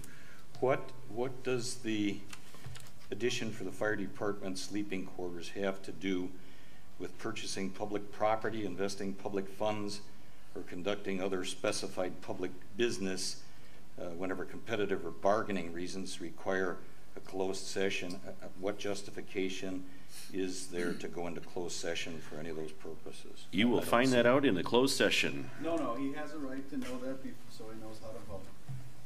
It deals, the clerk conferred with me as to whether or not some ideas she has about solving the problem could be discussed in closed session. Since it deals with the potentiality of acquiring property, and you don't need to go public yet as to which properties you might be considering or give her direction to look into, you have the right to go into closed session on that aspect of it, in my opinion. So the applicable part of that, and you know what's going on, I don't, but the applicable part of it is to deliberate or negotiate the purchase of public property. Yes, and in fact, Thank you. we even talked about changing it to just say deliberate. Yeah, she did, deliberate and delivering strategy specific. So she's supposed to write the general always write the total ordinance, the total section statute of the state statute, I want to be specific, and then say specifically what portion of that statute and the item after that. That's what the guidance of the Attorney General is in that regard. So she followed my direction. We analyzed it carefully. We went back and forth a little. Thank you. And I mean, I think you know my concern, because we have stepped over the line and discussed things in closed session, which we had no business doing. So that is absolutely false, and I'm not going to allow you to make that comment, Mr. Fisher. Perhaps you did something wrong in closed session, but for the balance of the board, they're not going to accept your slander. It is completely true. Go ahead and You're a liar. Madam Clerk, a roll call vote.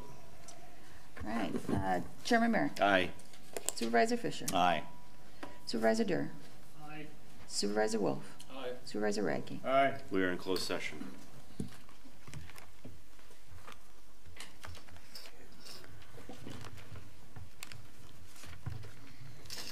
Gotta answer his questions so he knows how to vote. Because he can vote no and still go into the closed session. That's why I wanted to answer your question. It's a reasonable question. I said it was. I agreed with you. I tried to, I answered it. And I deeply appreciate that. Thank you. You don't just go into closed session because you want to. Absolutely not. Huh? Liar. Who said that? John said. I said what? No, I said John, not you. Oh my God. Please. Too many Johns. I've agreed with you so many times lately. Too many Johns, right? Hey, make it short, please. Oh, they have quite a few items, but I think they're all fairly short. Kathy, I'm coming. Thank you.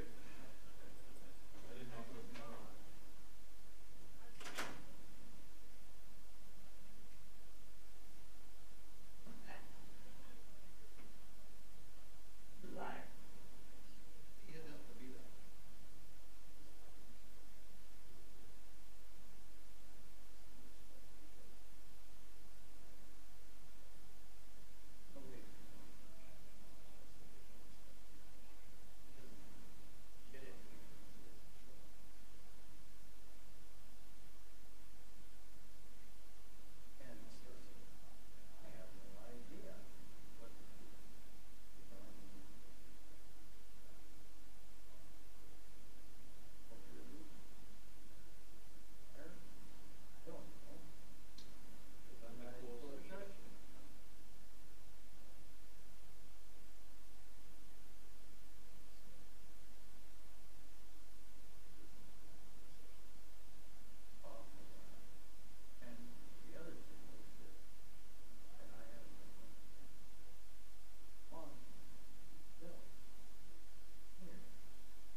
you put an 8-minute video out about it, about how corrupt I was, and that the only place it could get developed was in the town of Brookfield or the city of Brookfield. Tell me the date, I'll fix it. If you know the date. Well, I can fix it or pull the video. Because I am now the largest taxpayer in the town of Waukesha. Not sure that's anything to brag about. $56,000 is a lot. I'll look for it.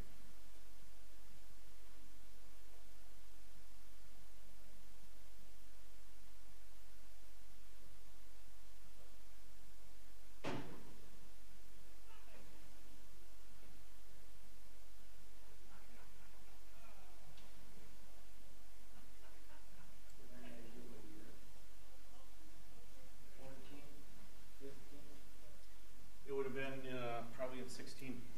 Okay.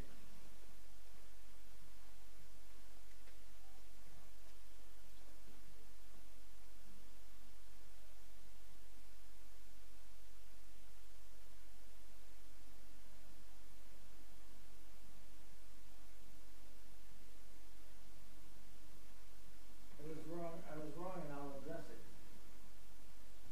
You were wrong. I appreciate it.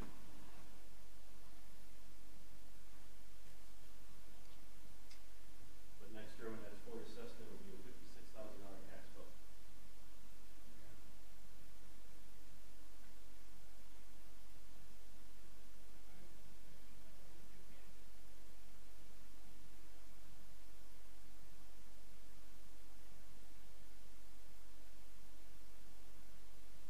I'll add that.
on, call it, let's go. Some of us have a life. Okay, well, we're back in open session. I'll make a motion that we authorize the clerk administrator to work with the council to solve the Village of Big Bend annexation ordinance. It's to settle the lawsuit. Settle the lawsuit. I'll second. Well, my acting You got a motion and a second, do you wanna call the vote? That's next. All in favor? Aye. Abstain. Motion carries. I'll make a motion for adjournment. Second. All in favor? Aye. Aye. We are adjourned.